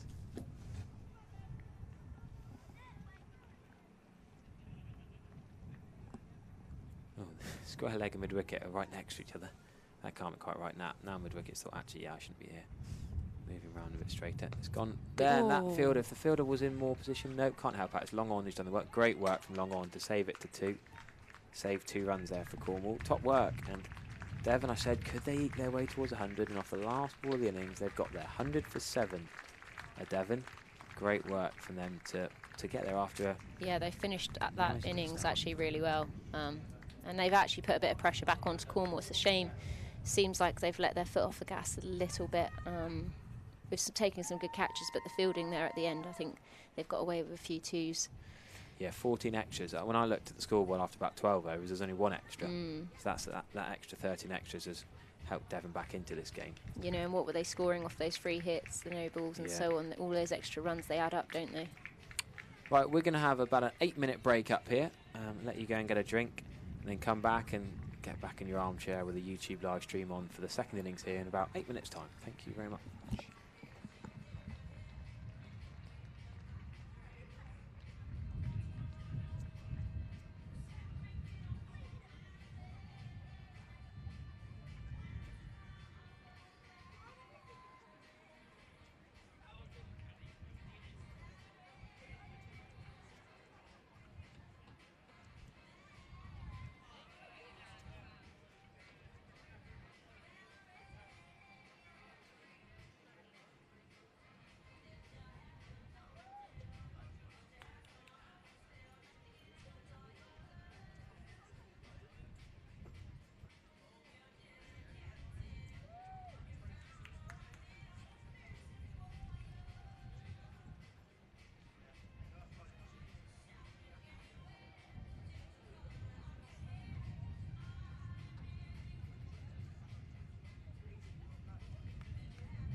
Hello, and we are back for the second innings of the third-fourth playoff with Cornwall and Devon cricket.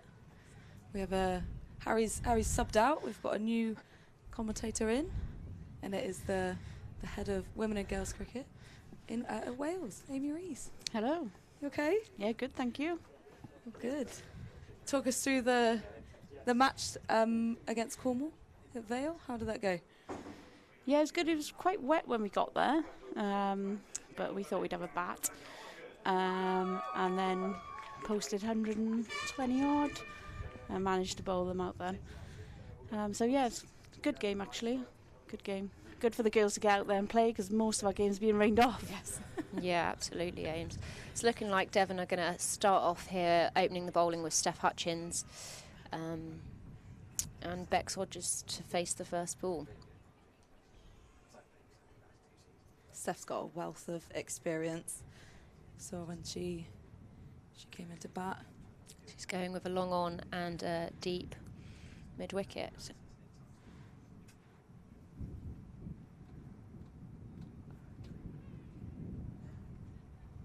Looking like she's trying to bowl pad line at the moment. That's a dot ball to start with. Devon fielders hot on it, running in, stopping that single. Little bit more flighted here, straight down to the ground, long on for one.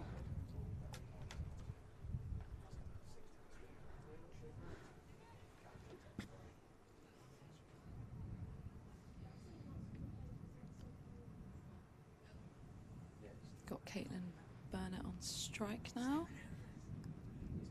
She spent the winter in Australia, she did. So hopefully she's been scoring a lot of runs. It's well bowled. Devon looking hungry for a win here. It's obviously a big rivalry, Devon-Cornwall. Having a bit of a debate in the commentary box. Amy, when you have your scone, do you have jam and cream or cream and then jam? I would say jam then cream. Oh, so an outstanding answer there. From me being Cornish, it's the Cornish answer, so it's an outstanding According answer. to Nicole, there was only one answer to that question. Otherwise, it doesn't spread properly. Exactly, Ames, exactly. Ooh, missed out on a single, or are they going to run one?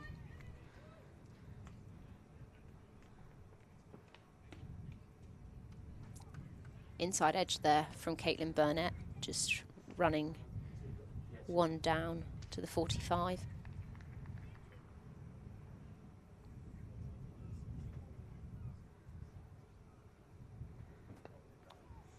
Bit of footwork down to long on.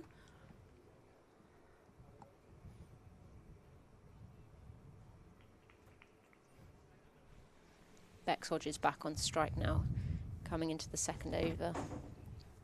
Just 3 off that over. Pretty good start from Steph.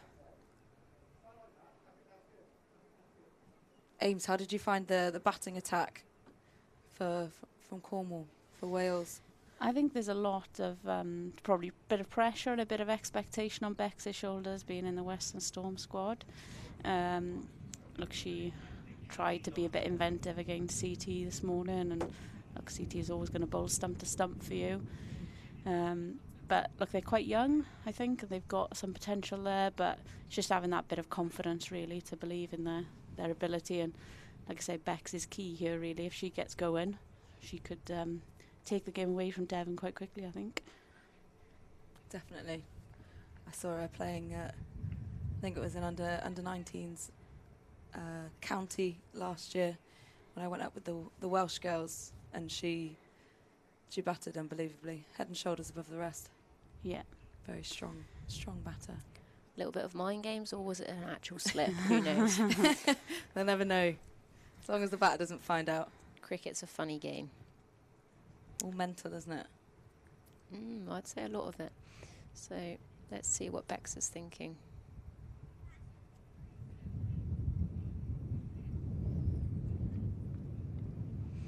A little bit too straight there. Just looks like she's worked it down to fine leg for one.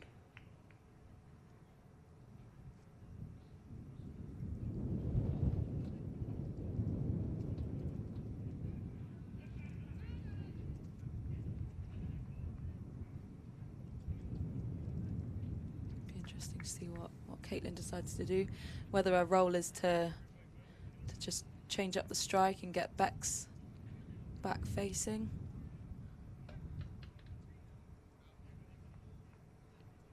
Just like that. One again down to fine leg. Looking like we're bowling a little bit too straight for me, if I'm honest. Seems to be bowling heel line sort of, or just outside leg.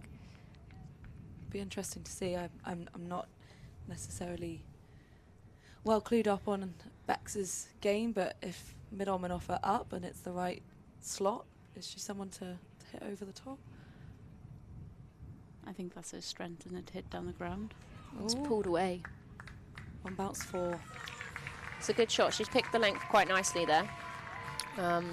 Just a little bit of a drag down, and picked up nicely from Bex Hodges. Definitely. Just held for her to dispatch it. A little release of pressure there. 6 off the over so far. Already. Is it? Yeah.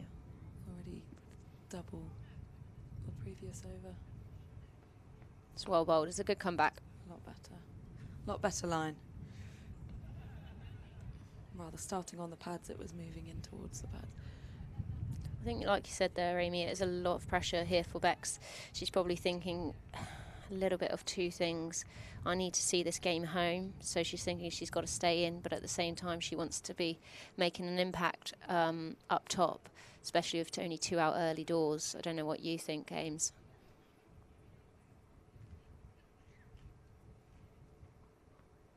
Oh, as you've said that. I've just jinxed it, haven't I? No, look, there was a lot of expectation there, wasn't it? And that's sometimes what can be the undoing of a batter like that. But she's definitely got lots and lots of ability. It's well bowled. Katie Donovan. Yeah, just bowled. Just Nice comeback there with her line and length. She's just got it on. Very much so. Looked like it was potentially, Bex thought it was a little bit straighter than it was. Took out the leg stump. It's good to see someone as well bowling with a bit of pace and a bit of bounce, which Donovan definitely has. I think this is Bernie Forge.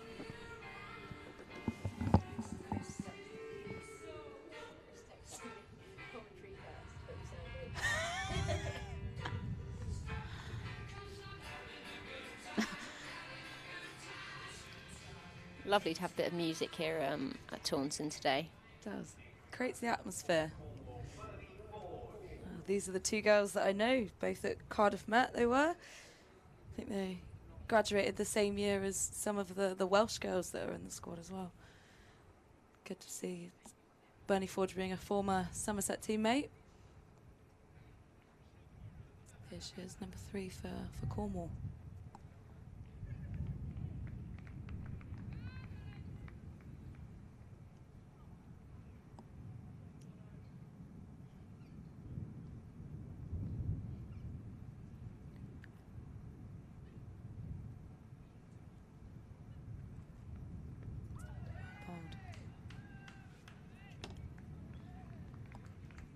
Great first ball to the new batter from Katie Donovan.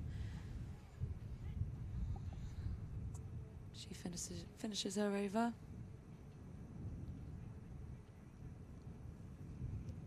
It is 9 for 1 off 2 overs. Steph Hutchins coming back on again.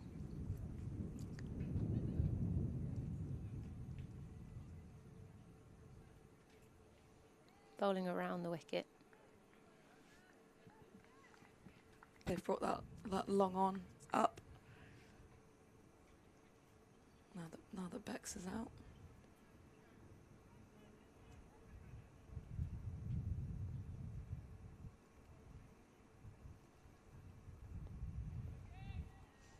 Tight line there from Steph.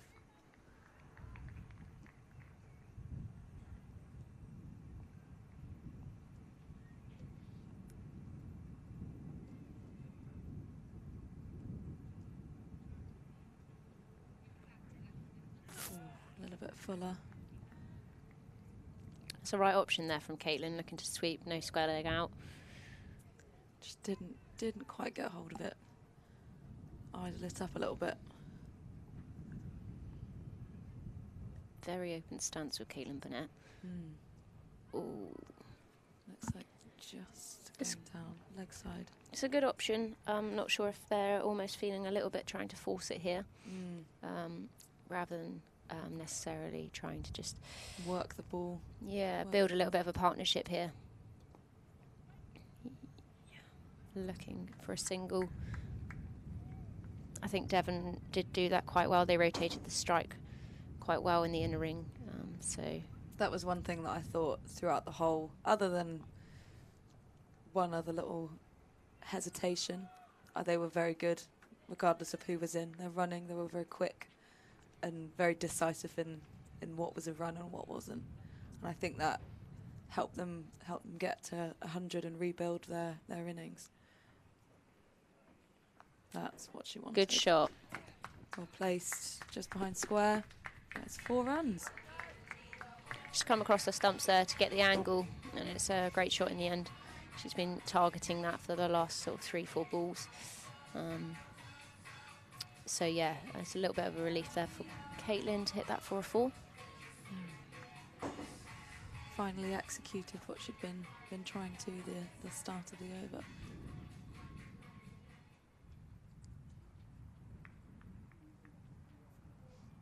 Ames, what would you most like to see from Cornwall going forward? What, in this game? Or yeah, what? just in this game. Oh, I think they've just got a lot to keep rotating their strike, like you said, build a partnership, and then see where you can get to, because 100, you'd be looking to chase that down.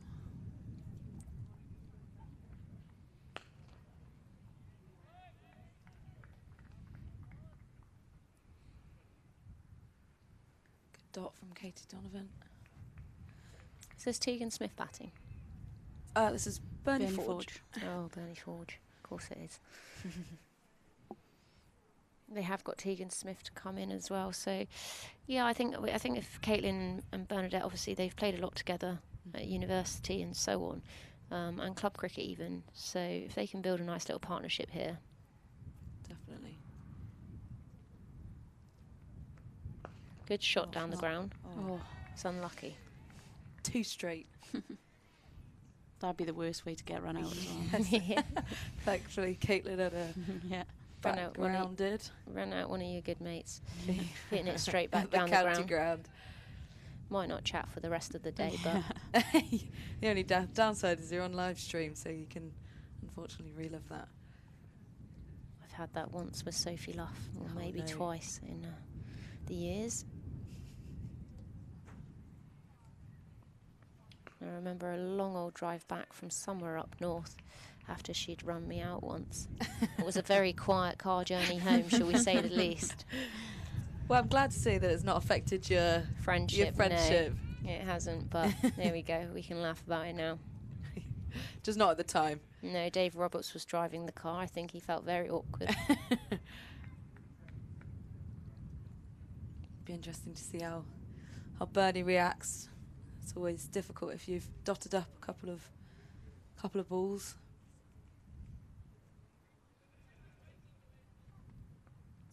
It's well bowled. Shot. Oh, another dot. Another shot for none. That pressure will be building a little bit. I think Cornwall here just need to try and rotate the strike, and hopefully they can then manipulate the field from that, but at the moment it's seeming a little bit forced. Definitely. Potentially needed a little bit more imagination is the best places to get that single. Well bowled, well bowled. It's a lovely ball. Bale's flying. Bernie Forge is unfortunately bowled for naught.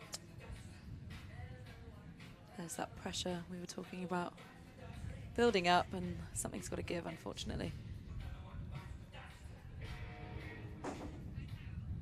Through the gate there of Bernie Forge.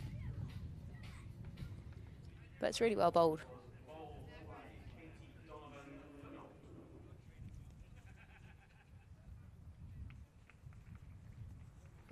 Batter coming in now. This is an ideal start from Devon. They're going to be very happy with this.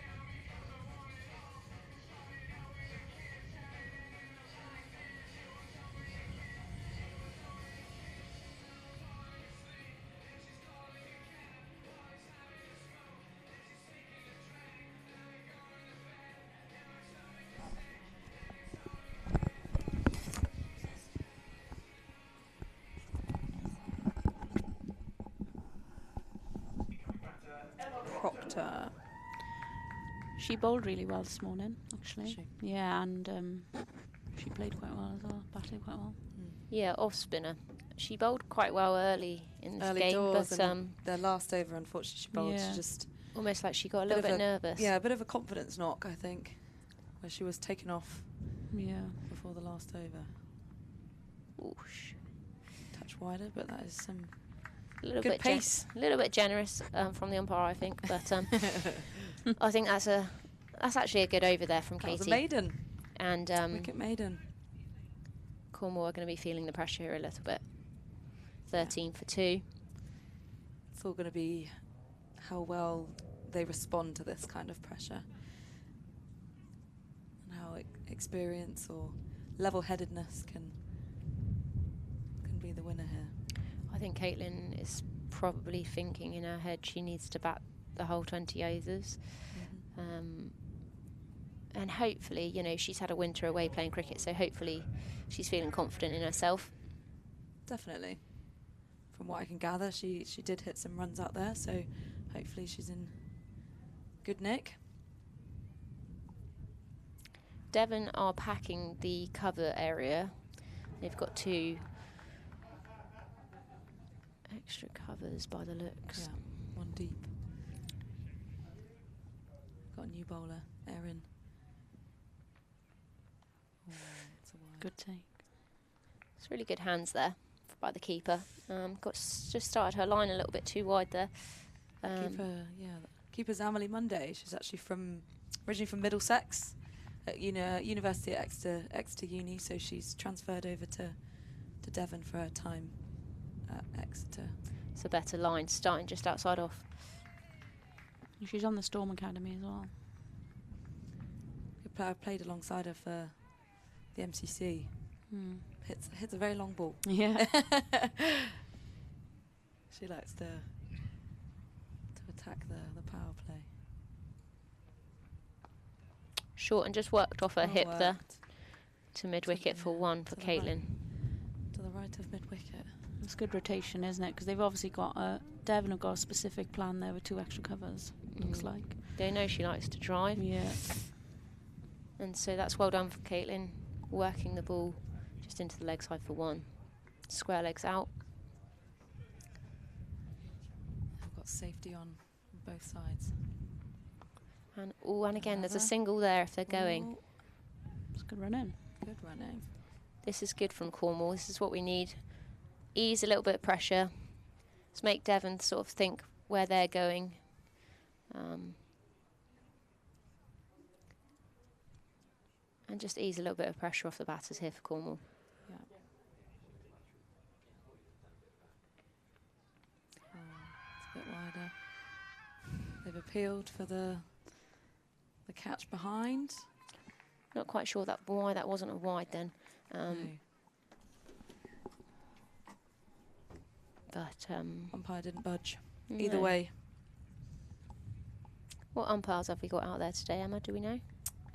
I personally don't know. Harry Scarlet's at the... Yeah. Kev Jacobs. Scarlet. Scarlet. It's well bowled. Well bowled. Yorker. Ooh, well kept out.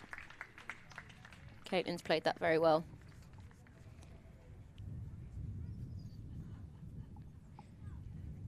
I think both of these umpires are Devon-based, from what Harry said earlier.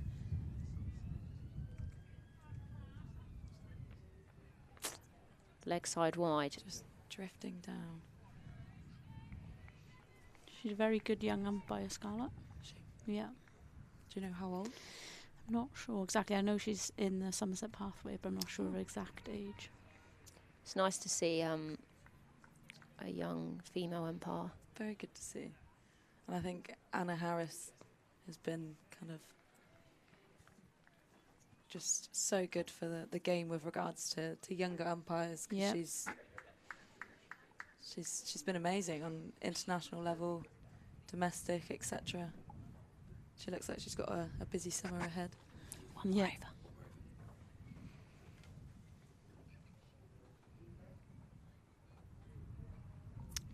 Looking like Katie's going to have another here. Cornwall 17 for 2 now. With Proctor on strike. Yeah, so far she's come in. She's 1 off 2. So hopefully she can keep rotating the strike. To build a little bit of a partnership here with Caitlin Burnett. They've just brought deep cover back in. Still got deep square out.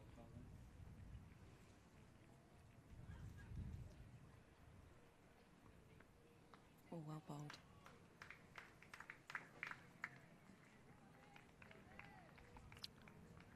Proctor looking a little bit stuck in her crease there. I'd be interested whether she might look to come to bat outside her crease. You've got the keeper back. Potentially get it a nicer length for her to get it away. Katie Donovan has definitely found her line and length.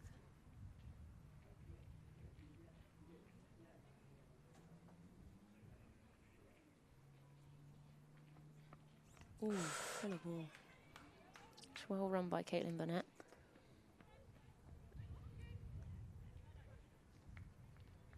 Slightly wayward throw, but backed up well by Devon in the end.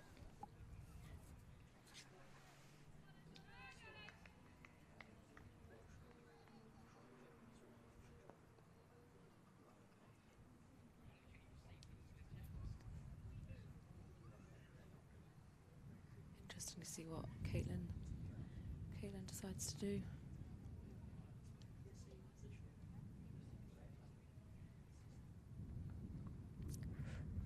It's a wide ball. I think it's good to see Devon are trying to attack the stumps. They have been trying to bowl very straight. Yes, they've got it slightly wrong at times and bowled a little bit leg side wide, but it's good to see that they are attacking the stumps. They're looking to take wickets. Yeah, which is really exciting. Definitely.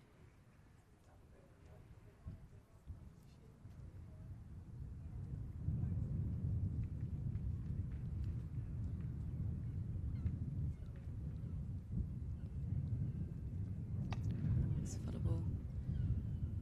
Caitlin didn't quite get hold of that one. It bounces to mid-on. Another dot for Katie Donovan.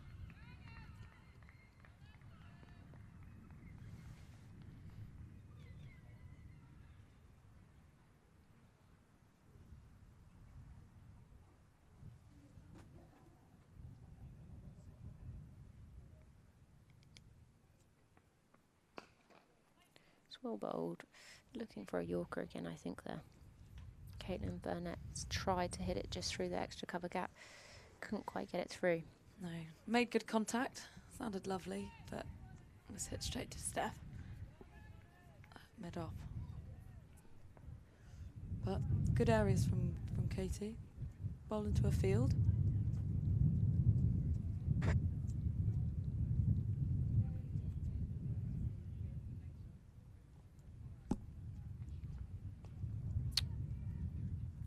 Just an inside edge.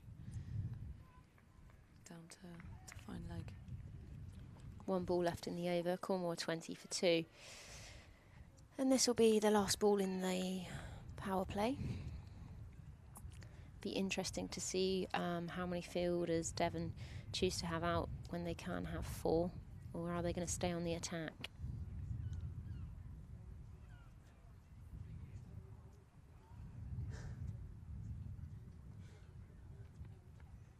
Oh, full toss. Full toss missed out there by Proctor. I'm going to shoot off for a warm-up, but thank you for having me.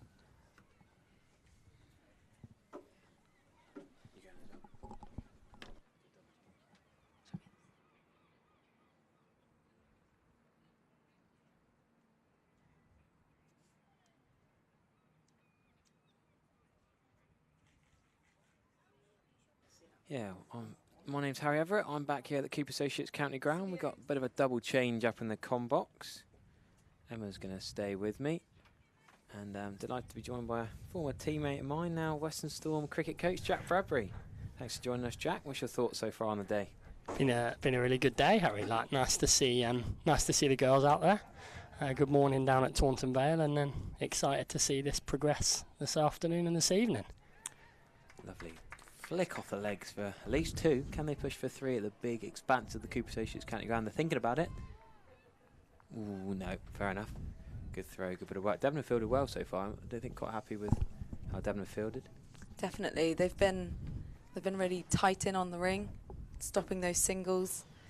They haven't really allowed Cornwall to benefit from only having 2 fielders out in the power play. I think they've restricted them really well, and getting those 2 early wickets have put a wealth of pressure on the team. Yeah, Donovan and Vukusovic, who batted together so well at the end, actually. Now bowling together in tandem. Impressive little partnership. Vukusovic top scoring, passing 30, which is pretty good individual effort out of a 100 score. Cornwall needing 79 to win then. So Jack, you got keen eyes on the girls down in front of us, almost like a scouting day for you, I suppose. Yeah, that's it. So we've got representation across all 4 of the counties today of across our 3 different programs. So the seniors, the academy, and the emerging player program. So there's a number of girls on show that we're aware of that have been part of our programs, which is exciting. Not quite sure what's put off there. There's nothing behind the black sight screen, and this is a seagull, but Burnett just pulls away, and Vukusovic will have to charge in again. 2 extra cricketers here. Vukusovic, extra CC, and Cliff St George, Katie Donovan. Katie Donovan and Emily Mundy were teammates yesterday for Cliff St George second team in the Devon League. Fair play, playing on a Saturday and then 2 games on a Sunday, and exams and schoolwork going on. Busy time for these girls. Yeah, Emily's playing again probably on Wednesday when we've got University Bucks fixtures. Cardiff, well, yeah, should be playing for Exeter Uni. They usually have their fixtures on the Wednesday. Yeah, could have come up against their mate Jess, the other keeper who's playing for Somerset Women today in the final, but not quite to be. The final coming up at 6:15, remember, there will be floodlights in action later on. In swing, nice bit of swing there from Vukusovic into the right-hander. Jack, you're keeping an eye on the Wiltshire game as well. Worth mentioning that on today. Another county you've got to keep your eyes on, a big area, I suppose. That yeah, absolutely. So we've got 6 counties within our region. So the 4 on show here today, and then Gloucestershire and Wiltshire. So they're playing the finals day of their group at the Seat Unique Stadium in Bristol today. So 2 really great venues for the 6 counties to be playing at. I think Wiltshire might have just come up short against Shropshire in their semi-final, but Gloucestershire qualified this morning. So yeah, we've got some representation up there as well, watching more of the girls there. Yeah, brilliant. Now, great that the weather gods are on side as well after all the rain washing out pre-season. A lot of these girls have barely played any cricket. Some of them not played any, some not played as a team. Some games not even travelled to because the outfit's been so wet. Even the beautiful sunshine of Friday and Saturday this week, there's been games called off for wet outfield. So you're going to see, is that Katie Donovan going off for a rest with 12 fielders? Sandy was telling us they're going to have a bit of a rotation around. Yeah, Katie Donovan's going to have a rest, bowled 3 overs beautifully. Lewis is going to bowl a bit of spin from the Triscopic Pavilion and down below us, I think. What are we going to start with? 2 quite close together. A square mid-wicket and a deep square leg. Not much gap between them. Interesting field setting. They're only gone with the 3 out though. Not using their full quota just yet. Oh, loopy spinner. Good use of the feet. Good stop, extra cover. Bishop, Verica and the youngsters buzzing around in the covers. Not allowing any runs through there.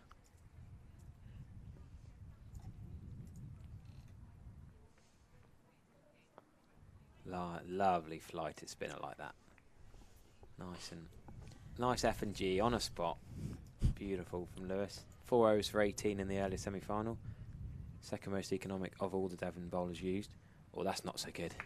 Shot. Leg side long up. Put away for 4. Fair enough. Jack, have you got any preferences for, we see Jake Lintott coming in, guy we know well, who sort of this recent T20 blast or the T20 game love for wrist spinners? Is that a thing you consider in your coaching? You looking for more wrist than finger spinners, or make no difference? Not overly, not specifically. It's certainly something that, as we look around the region, that we are seeing quite a lot of, which I would imagine, like looking through the women's game and the men's game, that influx of wrist spinners, I think might be influencing some of the girls we're seeing come through. So we've got quite a few coming through the pathway, which is exciting. But they certainly add some variety, don't they, in the shorter form. I think these like junior pitch lengths that we've seen change in the last few years have certainly helped that as well. Having some young bowlers coming through that now can actually really try and spin it and bowl it with some speed is nice.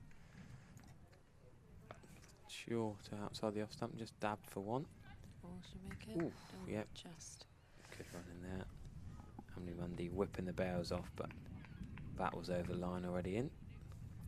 Quite tall for a wicket keeper, Emily. I have to think of the short wicket keepers. Allows for, unfortunately today she didn't manage to hit the long ball, but she levers, definitely can hit the long ball. Oh, that was a sweep shot off middle and leg. Well played.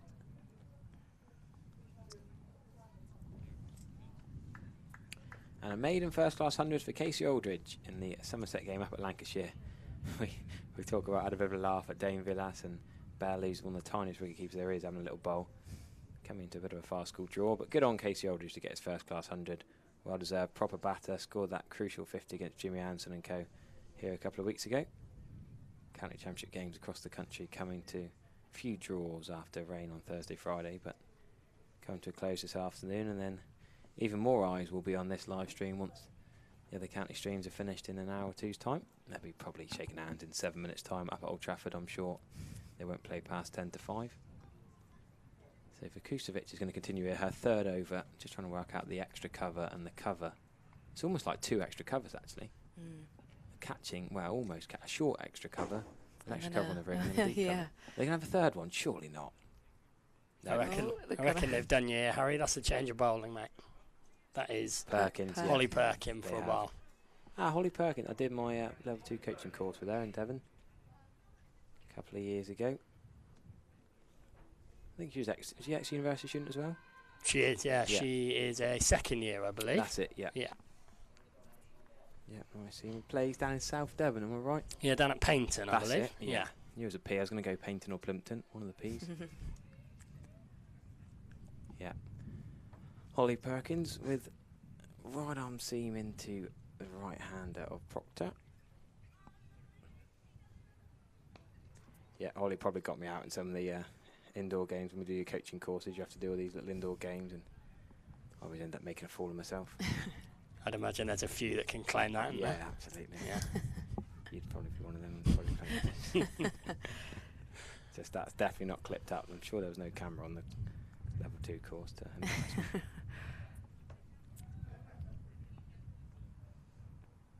Holly a bit wide at that time. Good take by Emily Mundy to get across there. Made it look effortless because actually she's got no one behind her.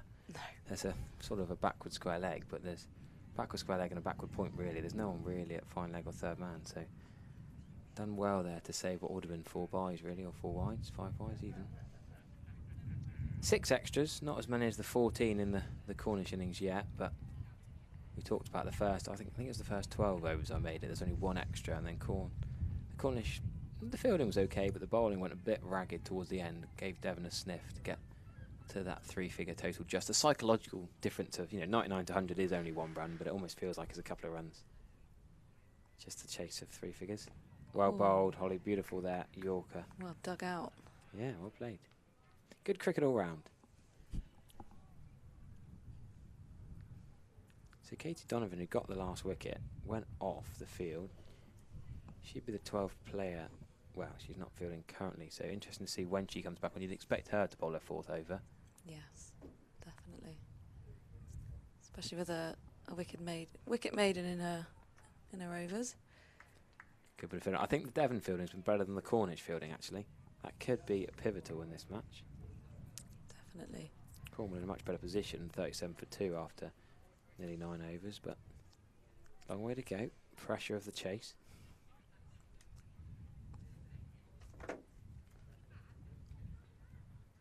Shot. What a lovely shot that is. Straight over the top. Will it go for 4? Yes, it's going to just beat the fielders chasing it. Just. Well placed over towards the James Hildreth stand. It took advantage of the fuller ball. Yeah. Jack, how would these boundaries compare to, you know, this is almost a Western Storm boundary size game, really, isn't it? You know, we've been saying these girls, they're not going to be used to playing on boundaries this big. Would you be coaching them before games like this? Would you be saying, you know, we've got to think about our twos here from a coaching perspective? Yes, I think certainly out towards the Somerset stand, that would be a lot bigger than lots of them would be used to. In a way, a really useful development tool to be looking to have conversations with them about, as bowlers or as batters, how do you use the big side, how do you target the short side, trying to take that into account as you move through as bowlers. How do you get hit into the big side of the ground and try and save your boundaries. So certainly conversations that we'd be starting to have with the girls on the pathway at this point for sure. Yep, we've seen Kate Donovan come back on the field. She's talked about it. She's going to be at deep square leg. Is this Daldorf? Yeah, Daldorf. Imogen Daldorf's going to have a bowl. Seen her in the ex-university nets quite a few times in pre-season. January to March, she was there at Broadcliff Pins, having a bowl with her brother and her dad. Plays a bit for Thorverton as well. Impressive young right arm seamer. Nice action here. Watch her come in for her first ball. Look, right on the money. Lovely that. That's coaching it, Jack. Is that almost your model right arm seamer action? It's smooth, isn't it? Yeah. Smooth, gets a nice outcome. Gave her the big build up before she bowled her first ball. Something could have gone wrong. It's a good job she delivered for you. Yeah. No, right on the money. Good shape away. Yeah, lovely smooth action. If you're watching at home, that's how you want to bowl right arm seam. Oh, a bit of a stumble at deep point. There was that little dirt patch probably in the way of the point fielder. Bit off-putting there on the 30-yard circle with a bit of rough from, that might have been the Somerset Lancashire game. No, I don't think it was. Yeah, it might have been that wide actually. Trying to remember which was the Warwickshire wicket, which was the Lancashire wicket. I think those two over there were used, so a bit rougher, harder over there. Not very pleasant to dive across. I think that's Holly Perkins at point, having just bowled 6 balls as well. Don't really want to be diving around. Good work from, is that Verica or Bishop at cover? That's Bishop at cover. Yeah, Bishop with the blonde hair. Bishop and Verica, the two Sanford girls who batted so well together, got through the middle overs and got that partnership really to then allow Vukucevic and Donovan to finish the job. Good fielding again by Holly Perkin at point, this time stopping the single. Yeah, options with the ball, plenty of options with the ball for Devon really. Talked about Verica and Bishop, they can bowl. We've seen Lewis, we've seen Daldorf, Steph Hutchins of course, the captain can bowl. Donovan and Vukucevic we've talked about. Multiple options, a few 1 over spells, Daldorf and Bishop only getting 1 over spells, but they were a tad expensive in the first game, but are bowling at Somerset women with some pretty experienced batters. Good arm, brilliant bit of fielding there to keep that to just a 1.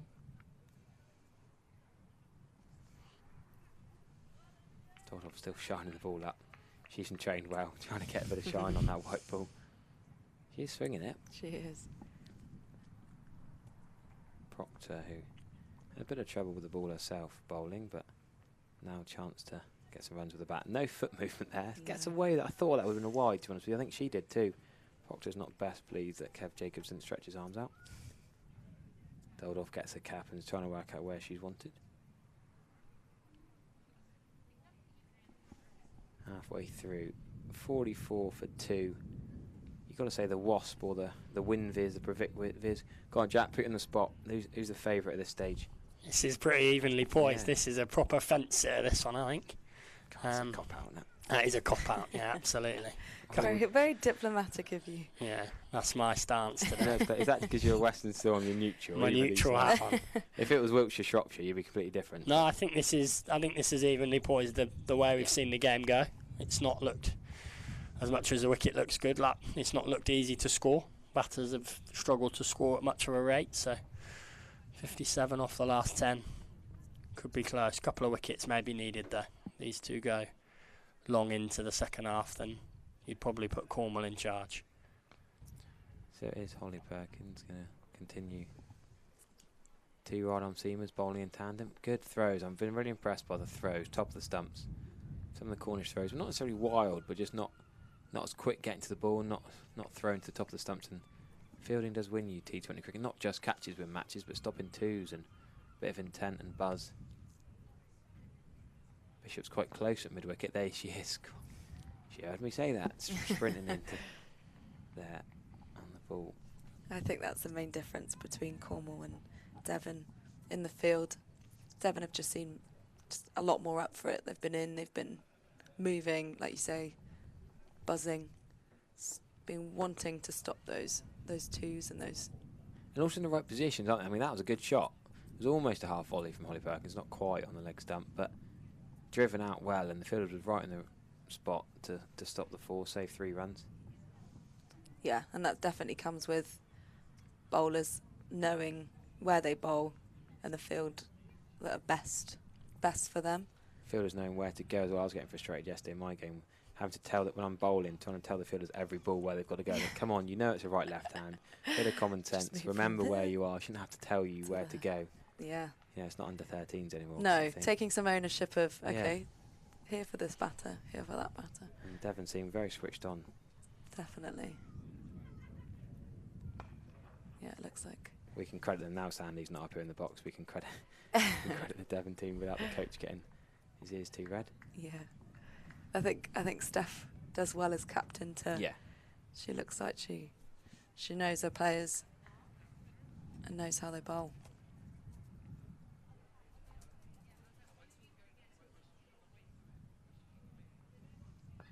That's a big shot into leg side. Probably going to be 1 though, because the field placement again, we talked about it. Good arm as well, 1 bounce.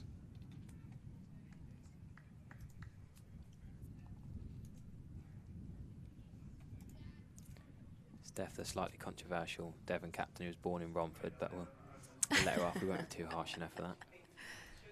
But yeah, Devon debut back in 2015 against Scotland. I think you find that a lot with women's cricket, depending on where they end up or where they go. Around. There's often University is a big factor, as we said earlier, isn't it? Definitely. Even looking at Amelie, who wears a Middlesex top all the time. I was coaching with her Friday night. She loves a Middlesex top, and then she's playing for Devon 2 days later. Yeah, that's got to be a massive fine, surely. You've also got 2 of the Exeter girls playing for Cornwall as well, so it has been a bit of a lure to the region, but it's it's a strength of the region as well. I think with 2 really strong universities, with Exeter and Cardiff Met, there'll be a few Cardiff Met representatives later as well in the Wales colours, so that's a real plus of the region as well. Exeter's also a weird one where it's got a university over 2 counties with the Falmouth campus. It's a bit weird. Cornwall and Exeter, isn't it, down in Penryn? There's a fair difference between them. That's a lovely shot. Good work from Bishop. Just gets a little fingertip to it. It's probably saved 2 or 3 there. Just going to be 1, and Emily Mundy is stitched up with a Yorker thrown in. A bit too early, but does well to get down and scoop it up. Yeah, Hutchins been captain of Devon since 2021. So a couple of years in the job now since COVID, and got our troops well organised. Yeah, probably a little plus for her in that being a very young side. There's a good chunk of their under-18s group here who won the national competition last year.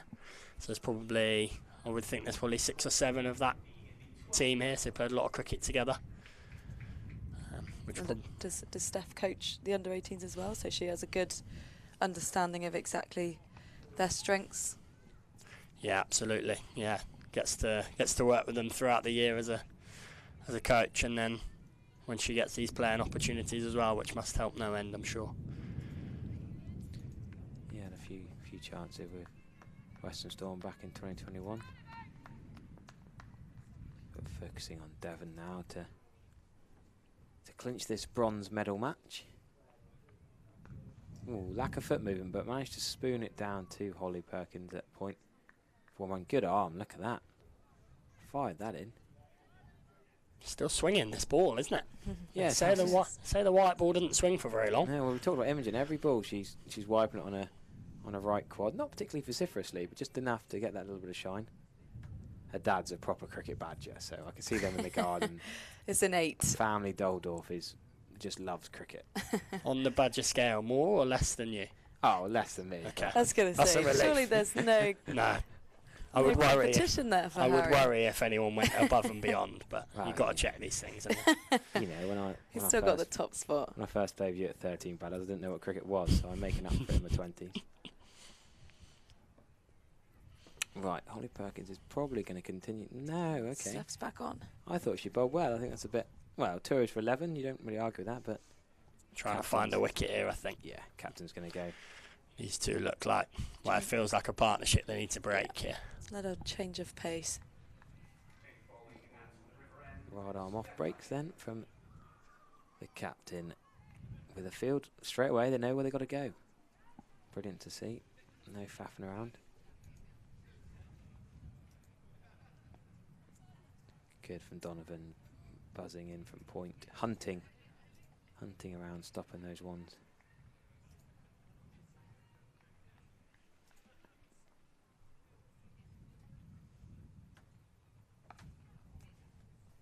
That's a good cricket shot for 1 out in the deep.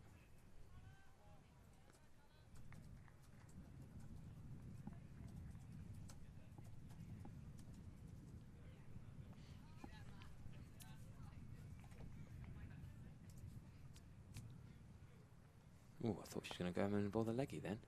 Try to watch the hand closely. Predominantly off breaks, but might see the odd slightly different T20 variation ball.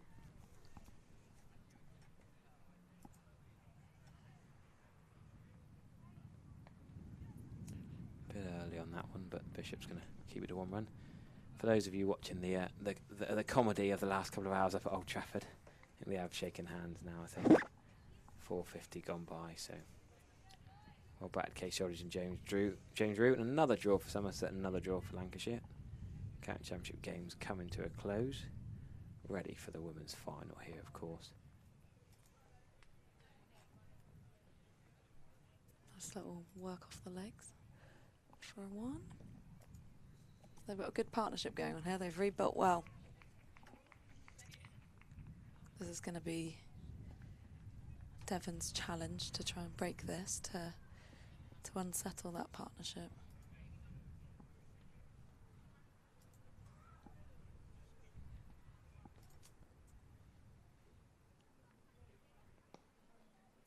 Just bowled that sort of tight line outside off stump predominantly.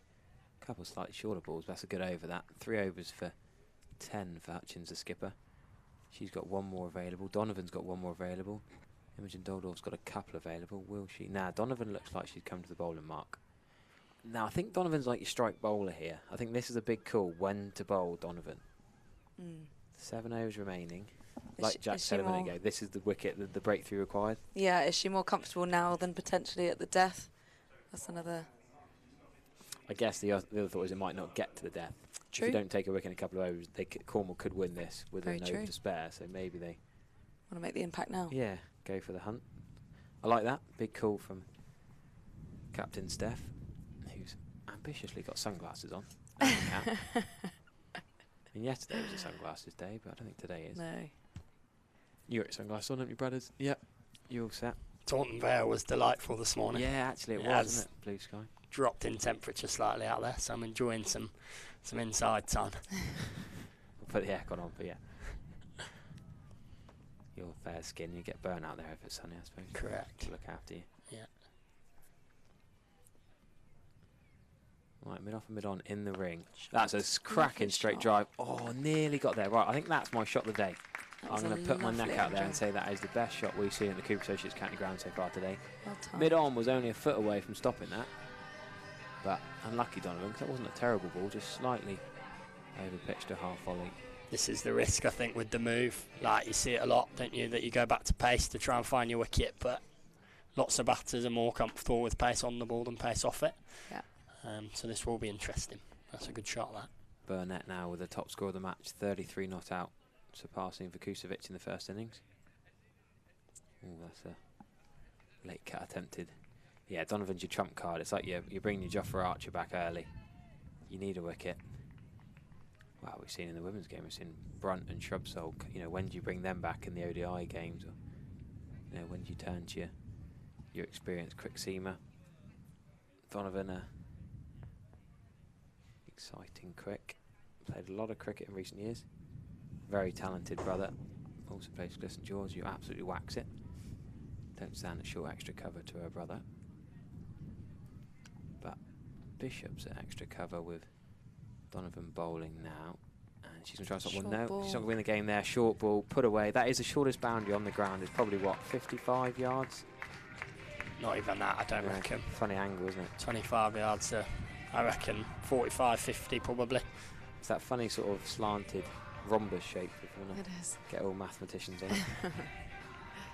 You said dodecahedron. I did earlier, yeah. And then I thought that might even be like a 3D shape. I don't know. We've got the same maths teacher at school. Well, what shape's the boundary?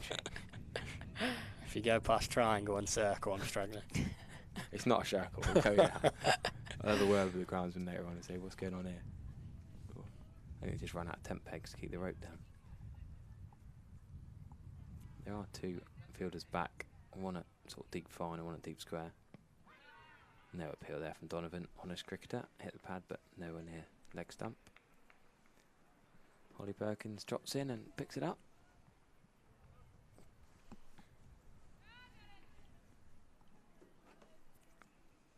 Yeah, you've got to say Cornwall in the ascendancy currently. Devon need that breakthrough. It's that part of the game, isn't it, though, where the rate will just start to sneak up with any dots, because it'll be is it a runner ball now? My maths tells me it might be a runner ball now. 38 off 6.2. Yeah, 38 off 38. Very good. Look at that. A-star GCSE. You just said circle and triangle was your best. Yeah. You can do basic maths, but you can't do trigonometry. Geometry. Yeah, a couple of quiet overs, though. We'll soon start to drive that rate up.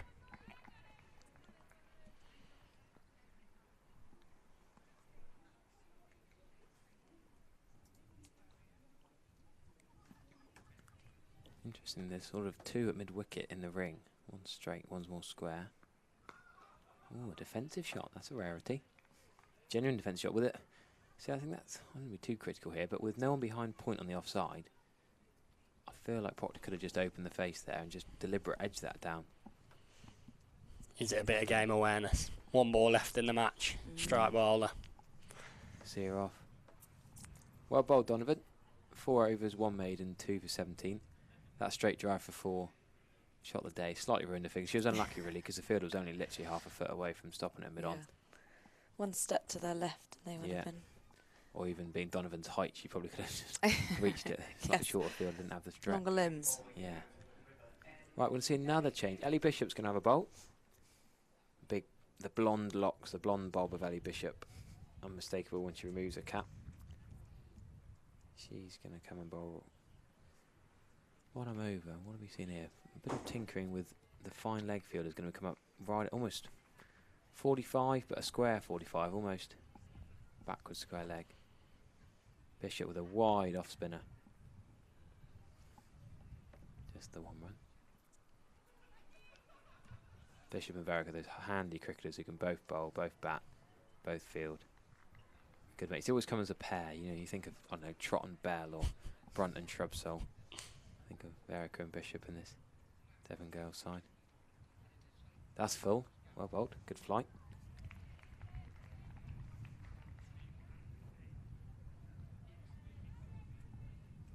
Six extras. I keep talking about that. 14 extras in the first innings. Devon winning the extras count so far. That is a wide. It could be a stump in there. How many Mondays done very well to get there. She's not appealed massively. Kev Jacobs says no. Proctor managed to turn around, get her bat back in the crease just in time. A little bit of a delayed reaction though.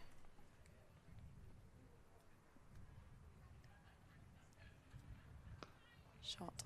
No, I think it could be out straight to mid-off, I think. Oh. That is a wicket. This angle thought it was sailing over. It just No, had a bad day. It's a bit of a harsh song to play. I don't agree with the DJ. She scored 13. She's done all right, really. yeah, They built got that a duck. partnership.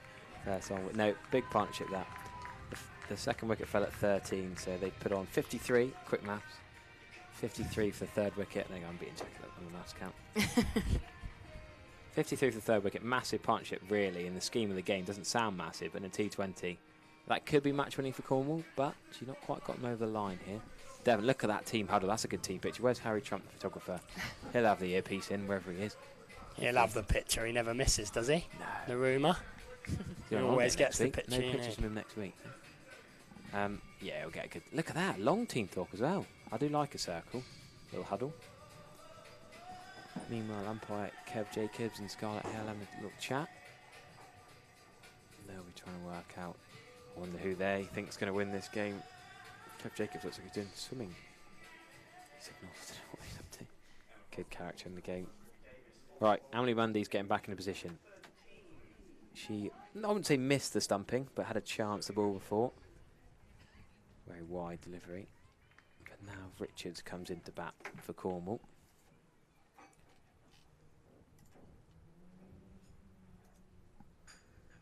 Sophie Richards run out for 5 off 15 balls. Did chew up a few balls in the earlier game. Cornwall losing to Wales, only getting to 64 for 8, but having lost a few early wickets. She probably, fair enough, she felt the need to dig in and try and hang in there, which is fair enough. Run out by Sophia Smale in that first game against Wales.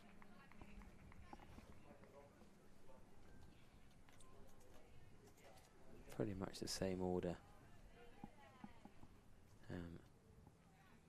for Cornwall. We saw a slight change in the Devon back lineup from this morning at Vale to here, but Richards still at 5.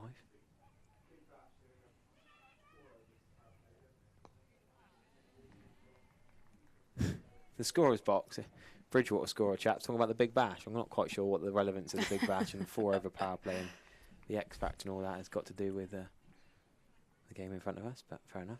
Quicker ball from Bishop, fired in at the pads. Good bowling. Where would you go here, Jack? You're the Devon captain. Put yourself in the shoes. What do you do here? Who do you bowl, and what's your thinking here if you're Steph Hutchins? It's a good question, Harry. They got plenty of options. Yeah, too many in some ways. Sport for choice. Yeah, got Erin Mukujic bowled really nicely this morning as well against Somerset. Looks like she might be coming back for a bowl now. Right on cue, so I can know what I'm talking about. Did you, or did you see her warming up? No, I'm not taking any credit for that one. Yeah, 3 overs for 18. A few options. They've got Jemima Verica's not bowled yet either, who generally quite useful at the back end of the innings. Little slingy action. She's not bowled actually. So Vukusovic, 2 overs for 8 in this. Just trying to work out. Long on's going to go back, I think. Yeah. Generally gets quite a bit of shape back into the right hander if the ball is still doing anything. Yeah, Davis. We saw the scoop and the sweep from Ruby Davis earlier. She's going to come down to long on. That is a lovely bit of... Oh, Jack, you said the right thing there. Could be a run out. Should be a run out. Didn't slide the bat in there. No reaction from the square leg umpire there. Yeah, this is funny actually you say that. I don't think I've ever had an umpire me on the Saturday and then commentated on her on the Sunday. Yesterday there were so many people, so many appeals, and she doesn't shake her head. She doesn't do anything. She just stands there. I love it. It's like a poker face. You know, some umpires will shake their heads or say no, ran their batting, or no, going down the left side. And the LBW will run up here. She just stands there. It's great. It's good theatre, really. You know that she doesn't move. It's not out. But no arguing. I suppose you prefer that to, do you know, when you've gone for the LBW appeal and there's suddenly a little hand movement from the umpire, you'd rather they just, if they're not going to give it, keep your hands down. Oh, was that an LBW appeal? No, we done the leg side. Looked like going for the pull shot, but it wasn't quite short enough. Could have been a front foot shot, really, but Richards is struggling here to get off the mark. Got to try and do something. Cornwall still need 34 runs, and they are slightly running out of overs. No panic quite yet, but Oh, there's going to be a single here. Going to be right at the striker's end. The non-striker's end, the throw has gone to, though. Oh. Again, they're running the bat in. Rebounded Steph off. Hutchins fancied that to take herself, but suddenly the Devon fielders were so keen, there were 4 of them. Yeah. No, I don't think anyone managed to grab hold of the ball. Hutchins, Bishop, Davies and Vukovic were all run subs. Oh, what's happening here? Waiting for Davies, very polite. Burnett, I think, was waiting for Ruby Davies to get back in position. But out to 14, could she be the first half-centurion of the game, of the day here? Smoked that on drive. She's been hitting them cleanly, very clean, especially that shot of the day was a very good shot. But like I say, she's been in Australia all winter, so she's definitely had a good amount of cricket being played out there. Nice shot. Yeah, I spent a lot of time talking to Sophie Luff about her Australian trip, playing for Parramatta and New South Wales Breakers, and enjoying herself out in the sun. Jack, you must encourage that, I guess. Any girl on the pathway, any cricketer full stop, I guess you coach, trying to encourage them to get out and play overseas. And yeah, absolutely. I think the girls' game, especially, it's something that's coming in more and more. I know chatting to Luffy about her experiences this winter, she thinks it will just go like kick off, and lots of people will be looking to go out there and play club cricket. Lots of very similar to what happens in the boys and the men's game. I think it will start to follow suit as club cricket strengthens around the world at different places. Yeah, I was out in Melbourne over the winter, and I remember seeing a women's game starting at 9:30 in the morning on a Sunday morning. I couldn't believe it. Plenty of blokes struggled to get out for a 1 o'clock game on a Sunday afternoon. I was impressed with them warming up well before that and starting so early and keen before the sun got too hot. Struggled with the rain over there too this year, I think. They did. Yeah, the T20 World Cup was pretty soggy, wasn't it? Outfield, different parts of Australia, very different weathers. They've got so many different climates across the country. I think we forget in England how big Australia is. Yes. Off spin of Bishop still. Ooh, a bit of a heave from Richards. Gets away with it. Gets a 1 through the mid-wicket field. That's the captain, isn't it, with the misfield? Steph Hutchins allowing her to get 1, allowing to get off the mark. Probably should have gone through the covers, but the attempted sweep shot, well, sort of a slog sweep. Gets away with the 1 run. Feel very full, Bishop. Working well so far. I like the way she's on a mission back to her mark. She is. She's ready to bowl the next ball. That's a good shot. That's a lovely shot. Could be at least 2. Oh, done well to get Should be 2. No, she's frustrated there. Only got 1. Burnett fancied 2. Richards didn't go straight away. Wasn't backing up enough to allow the second. So Bishop gets the ball at the new batter.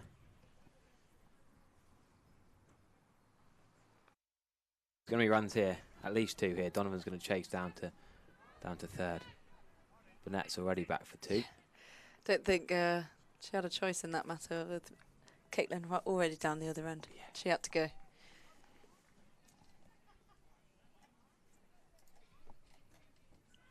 Yeah, Caitlin got only that 1 off 7. Caught by Fionn Wynn, who does a bit of work for BBC Sport. She does indeed. She was a live text with her on the West Indies Test match. We could see a wicket here. Down mid-wicket, yes. Caught. Doesn't matter that they crossed a new rule since October. The new batter will be on strike. But Richard has to go for 3. The edge through third was a bit fortunate for that misfield, and then hit straight to Cal fielder for a comfortable catch. And Burnett, fair enough, deserves a drink. Frantically waving down someone to bring her some water. Right now, based on the earlier scorecard, who would we expect to come in next for Cornwall? Do we reckon Lucy Oakley, Sophie Richards, Isabel Pentecost? No, Sophie Richards, of course, just got out. So Isabel Pentecost did bat next in the earlier game. Then it was Lucy Oakley. Obviously entitled to change their order. With 27 now needed off 3 overs, that's hard going. Cornwall have got to do something here. That looks like Izzy Peacock, so the final university student in the game, I think. I recognise that name. Yeah. Exeter University Another again. Exeter student, yeah. What's she going to do here then? With 3 overs, suddenly Devon are on top. Devon have been the favourites. Even before that wicket, the last couple of overs just slowed down. Richard struggled to rotate the strike. Burnett couldn't get back on strike. And you've got to back Devon now from this position. What an amazing comeback for Devon. It's a great story, really, from Devon when the two openers fell cheaply. They struggled from the start. And Cornwall went off the rails a little bit in the last 8 or 9 overs. A few extras, a few misfields, and suddenly Devon got to 100, and now they're looking like they could wrap this up. Emily Mundy is gesturing to Steph Hutchins, the captain. What's she going to do? But yep, Hutchins to Peacock.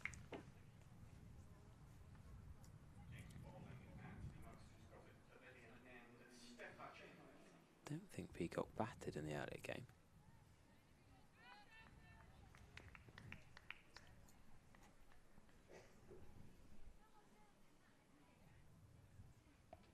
Oh, an attempted slog sweep into the leg side. It's going to be, is it going to be 2?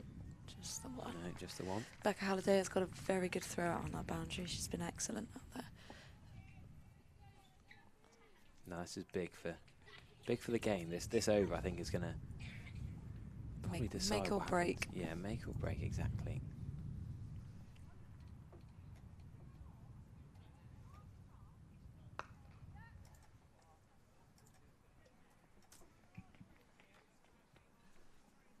Need more than singles really now, don't they? They do. Can Caitlin find a boundary here?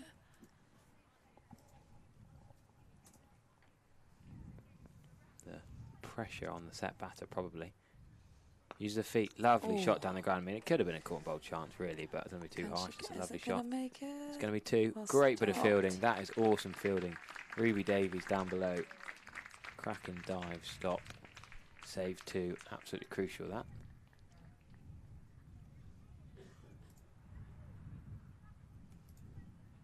Right.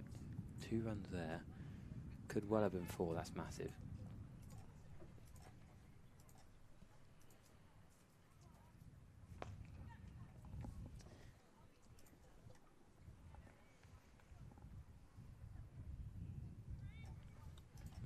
What do we think here? Come on then.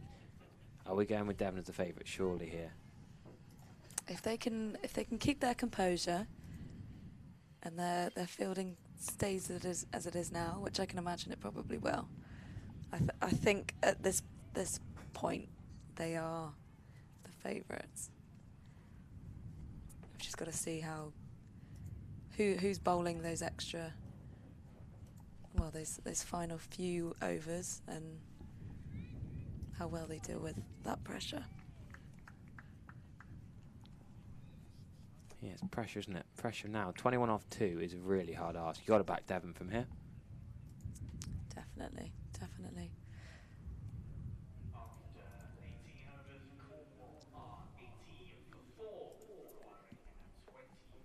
There you go. Spencer on the PA announcer announcing to those not able to see the scoreboard, 80 for 4, needing 21 off 2. And suddenly in Cornwall, the chase is unravelling slightly.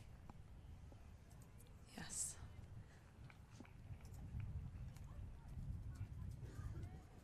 They've got to do something special here.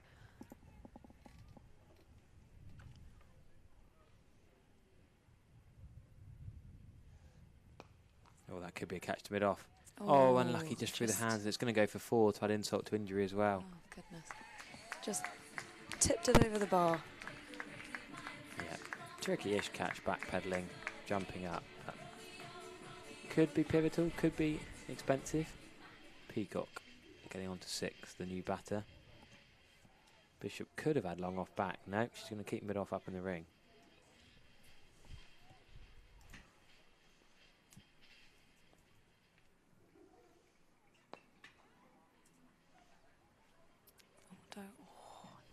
They're going to have to take singles, aren't they? They are. It's that risky stage of the game now where you've got to do what you can. How many Monday is saying about squeezing? Is that what she's trying to gesture? Was 4 balls left. Burnett's on 47. No, probably not squeezing. Maybe she's trying to get someone straight. I'm trying to guess from her hand gestures from up here. Bishop spears that one in. It's going to only be 1. 1s aren't enough. Devon happy with 1s. Bishop goes for 1s other than that 1-4. They're still on top here. 10 and over really. Well, 10 and a half needed at the start of this over.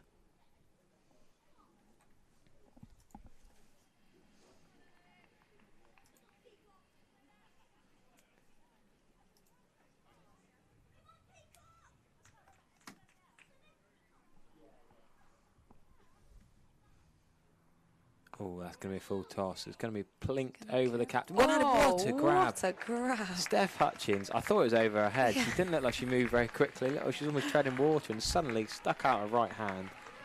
What a celebration as well. Look at that. What a catch. That is phenomenal. Best. We've seen the shot of the day down the ground from Burnett earlier on. We've now seen the catch of the day. One-handed. Stretching back over her head. Got to be Devon's game now, surely. Almost a no-look catch. Yeah, it was, wasn't it? Sort of right over the back head. behind her head. Not in the coaching rule book, that, Jack, but you can't argue with it. Can't teach that. Can't teach that. As long as you catch it. Exactly. Catches win matches. Well, I think that is Devon's now. Unless there's a case of the yips or a few extras. Back Bishop's just bowled. A couple of singles is fine now.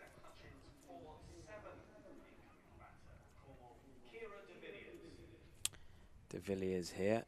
No relation to AB, I'm pretty sure. De Villiers in with, well, if you could have AB to come in with a few balls left, then you'd be quite delighted. That'd be quite an ideal situation for Cornwall at this point.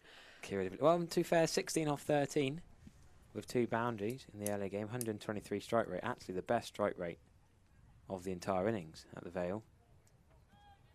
Bit of AB in her, but need a bit of a miracle here. 15 off the last 7 balls.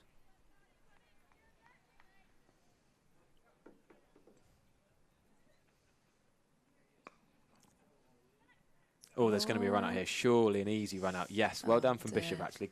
Calm Steph Hutchins, the same bowler and fielder who worked together to get the wicket 2 balls ago. They now combined to get the run out. Calm from Bishop. Not the best throw from Steph Hutchins. Stitched her up a little bit. She could have thrown it underarm, overarm, on the 1 bounce. Anything to make it easier, but Bishop gathered, whipped off the barrels, and Cornwall, well, get the car started, really. They're in a bit of trouble now. If they get 15 off the last over, they've done very, very well. Also puts them in a very good position now that they've taken Burnett off strike. They're going to be bowling to the new batter, which is even more added pressure. Yeah, the new rules make it hard in this position. You've got a batter on 48, and if the tail enders, they can't just... In the olden days, before last October, you could just chip the ball in the air, run 1 or run half a single, get the set batter on strike, and then it doesn't matter it being a wicket because then you've got the set batter on strike. But now the rule's different. You know, you could suddenly lose all 4 wickets, and Burnett might not face another ball. Yeah. You thought, a bit of common sense here, they can find a single somewhere, but it's not always easy to find a single first ball, which is really what Oakley needs to do. What have you seen of Oakley then, Jack? Any secret knowledge of her with the bat? She got this in the locker? Not a lot is the honest answer with the bat. Yeah, seen her bowl her left arm seamers a little bit, but not a load of her batting. Yeah, 15 off 24 with no boundaries in the game at Vale earlier implies to me a bit of a knock it around, take the singles nerdler, which is actually the ideal situation, really. If she can get 1 and then there's 5 balls for Burnett to get 14, which would be pretty impressive if she did it. But it's short and wide. She's going to get 4 first ball here. That is actually a perfect shot. It's an open the face, edge, late cut, whatever you want to call it. She's still running. The ball's gone for 4, even if the boundaries are right on the advertising recordings. Vukucevic might feel hard done by, but if you're going to bowl outside off stump without a deep third, then you're going to pay the price. Yes. The Devon field placements have been spot on all game, so after 19 overs, we won't criticise 1 ball of forgetting to have a third, but could be pivotal. You wouldn't have thought so. You'd still back Devon with 11 needed off 5, but a little bit of pressure on Vukucevic. Bishop bowled her 3. 3 wickets for 13 is remarkable figures. Great work from her. First bit of pace back on the ball for a while, isn't it? Yes. And where's Vukucevic going to go now? Still no third. That's full and straight bowled. Well bowled. I mean, Oakley, tricky position. Could she, having got the 4 last ball, could she just get the 1 and give Burnett the strike? If Burnett's stranded on 48 not out with 10 required to win, she's going to be gutted. Yes. I see her looking up to the scoreboard now. Yeah, not just personally, but as a team as well. She holds all the aces to win them this game. Exactly. She has her eye in. She should be the best person to get them over the line. So do we see Isabel Pentecost? Do we see Tegan Smith? Where are we going next for Kelly Williams, Millie Bray? Cornwall need... Well, they probably just want someone to run a quick single, really. It doesn't need to be a big hitter. It could almost be... You could tactically put in your quickest runner here. Yep. They could put no thigh pad, no helmet on. Get them to light as possible. Just tap and run. Aerodynamic. Get them moving the quickest.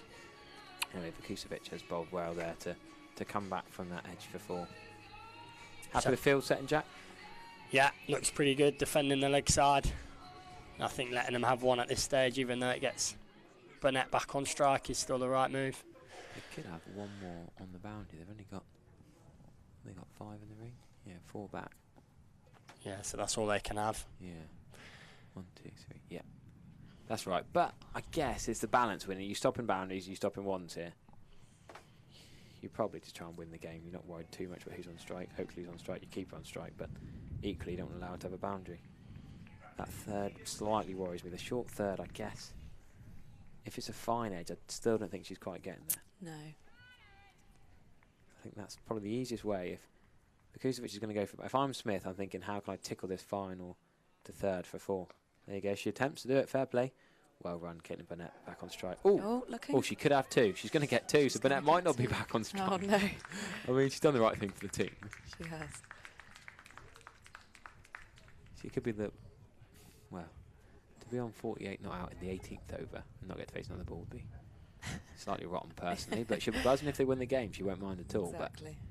But I just think if she's stuck at this end and, you know, it's one of those things, you know, someone like Emma Stoney would say, no, I'm having 1, I'm having the strike. It's, you know, how confident is Burnett that she's going to get the job done? Does she have to trust her partner? Yes, I guess. But now suddenly 3 balls, 9 required. It's come down to at least 1 boundary required, probably 2.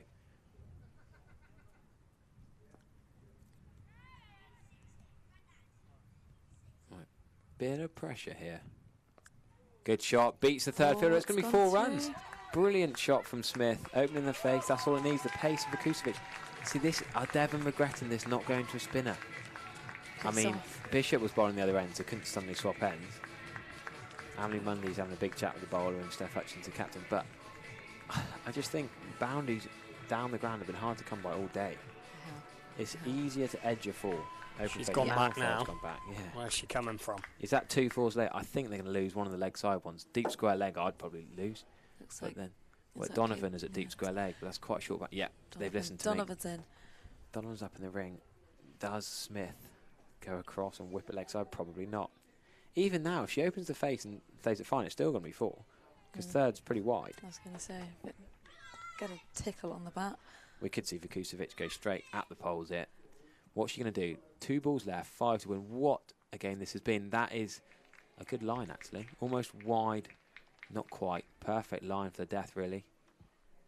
Now, Smith's going to regret not getting back on that. Burnett is gutted. They need a 6. Last ball of the game. I mean, 5. If there's a 5, then I'll doff my hat. But it's going to have to be a 6, isn't it? Yeah, Emily Monday's helmet is not behind her, unfortunately. No. She stood up, interestingly. You'd thought she could just think about standing back and just make sure she could almost go back to the circle. I think if I'm keeping wicket here, I think I'm just going to go back and stand on the power play circle mark, because you're not worried about anything here. Just don't let them have 5. Oh, she got a stumping anyway after all that. She stood up, taking it well. Devon win the game. They take 3rd place.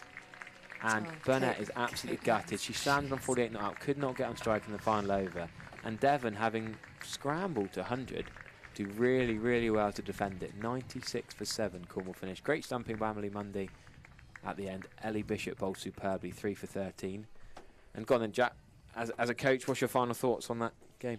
Good game of cricket, wasn't it? I think Erin Vukucevic is a young cricketer coming through. Has got to take a lot of credit there. I think that 33 at the back end of the first innings has proven to be quite telling at a point where they were struggling. I think it would be fair to say with the bat.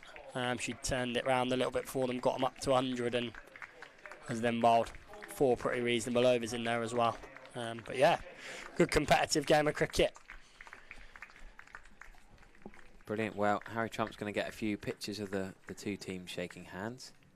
Thank you very much to all those who've tuned in and listened. Don't go away anywhere yet, though. We've got a little bit more cricket for you. Myself and Emma Goldman. We might be joined by Sophie Laff and Annie Chave, and maybe other few surprise visitors later on. We have got a final under floodlights in 45 minutes' time. So, Wales and Somerset women are going to warm up, and then we'll be back on in about 40 minutes' time, just before 6:15 start for the final. Do join us then. Thank you.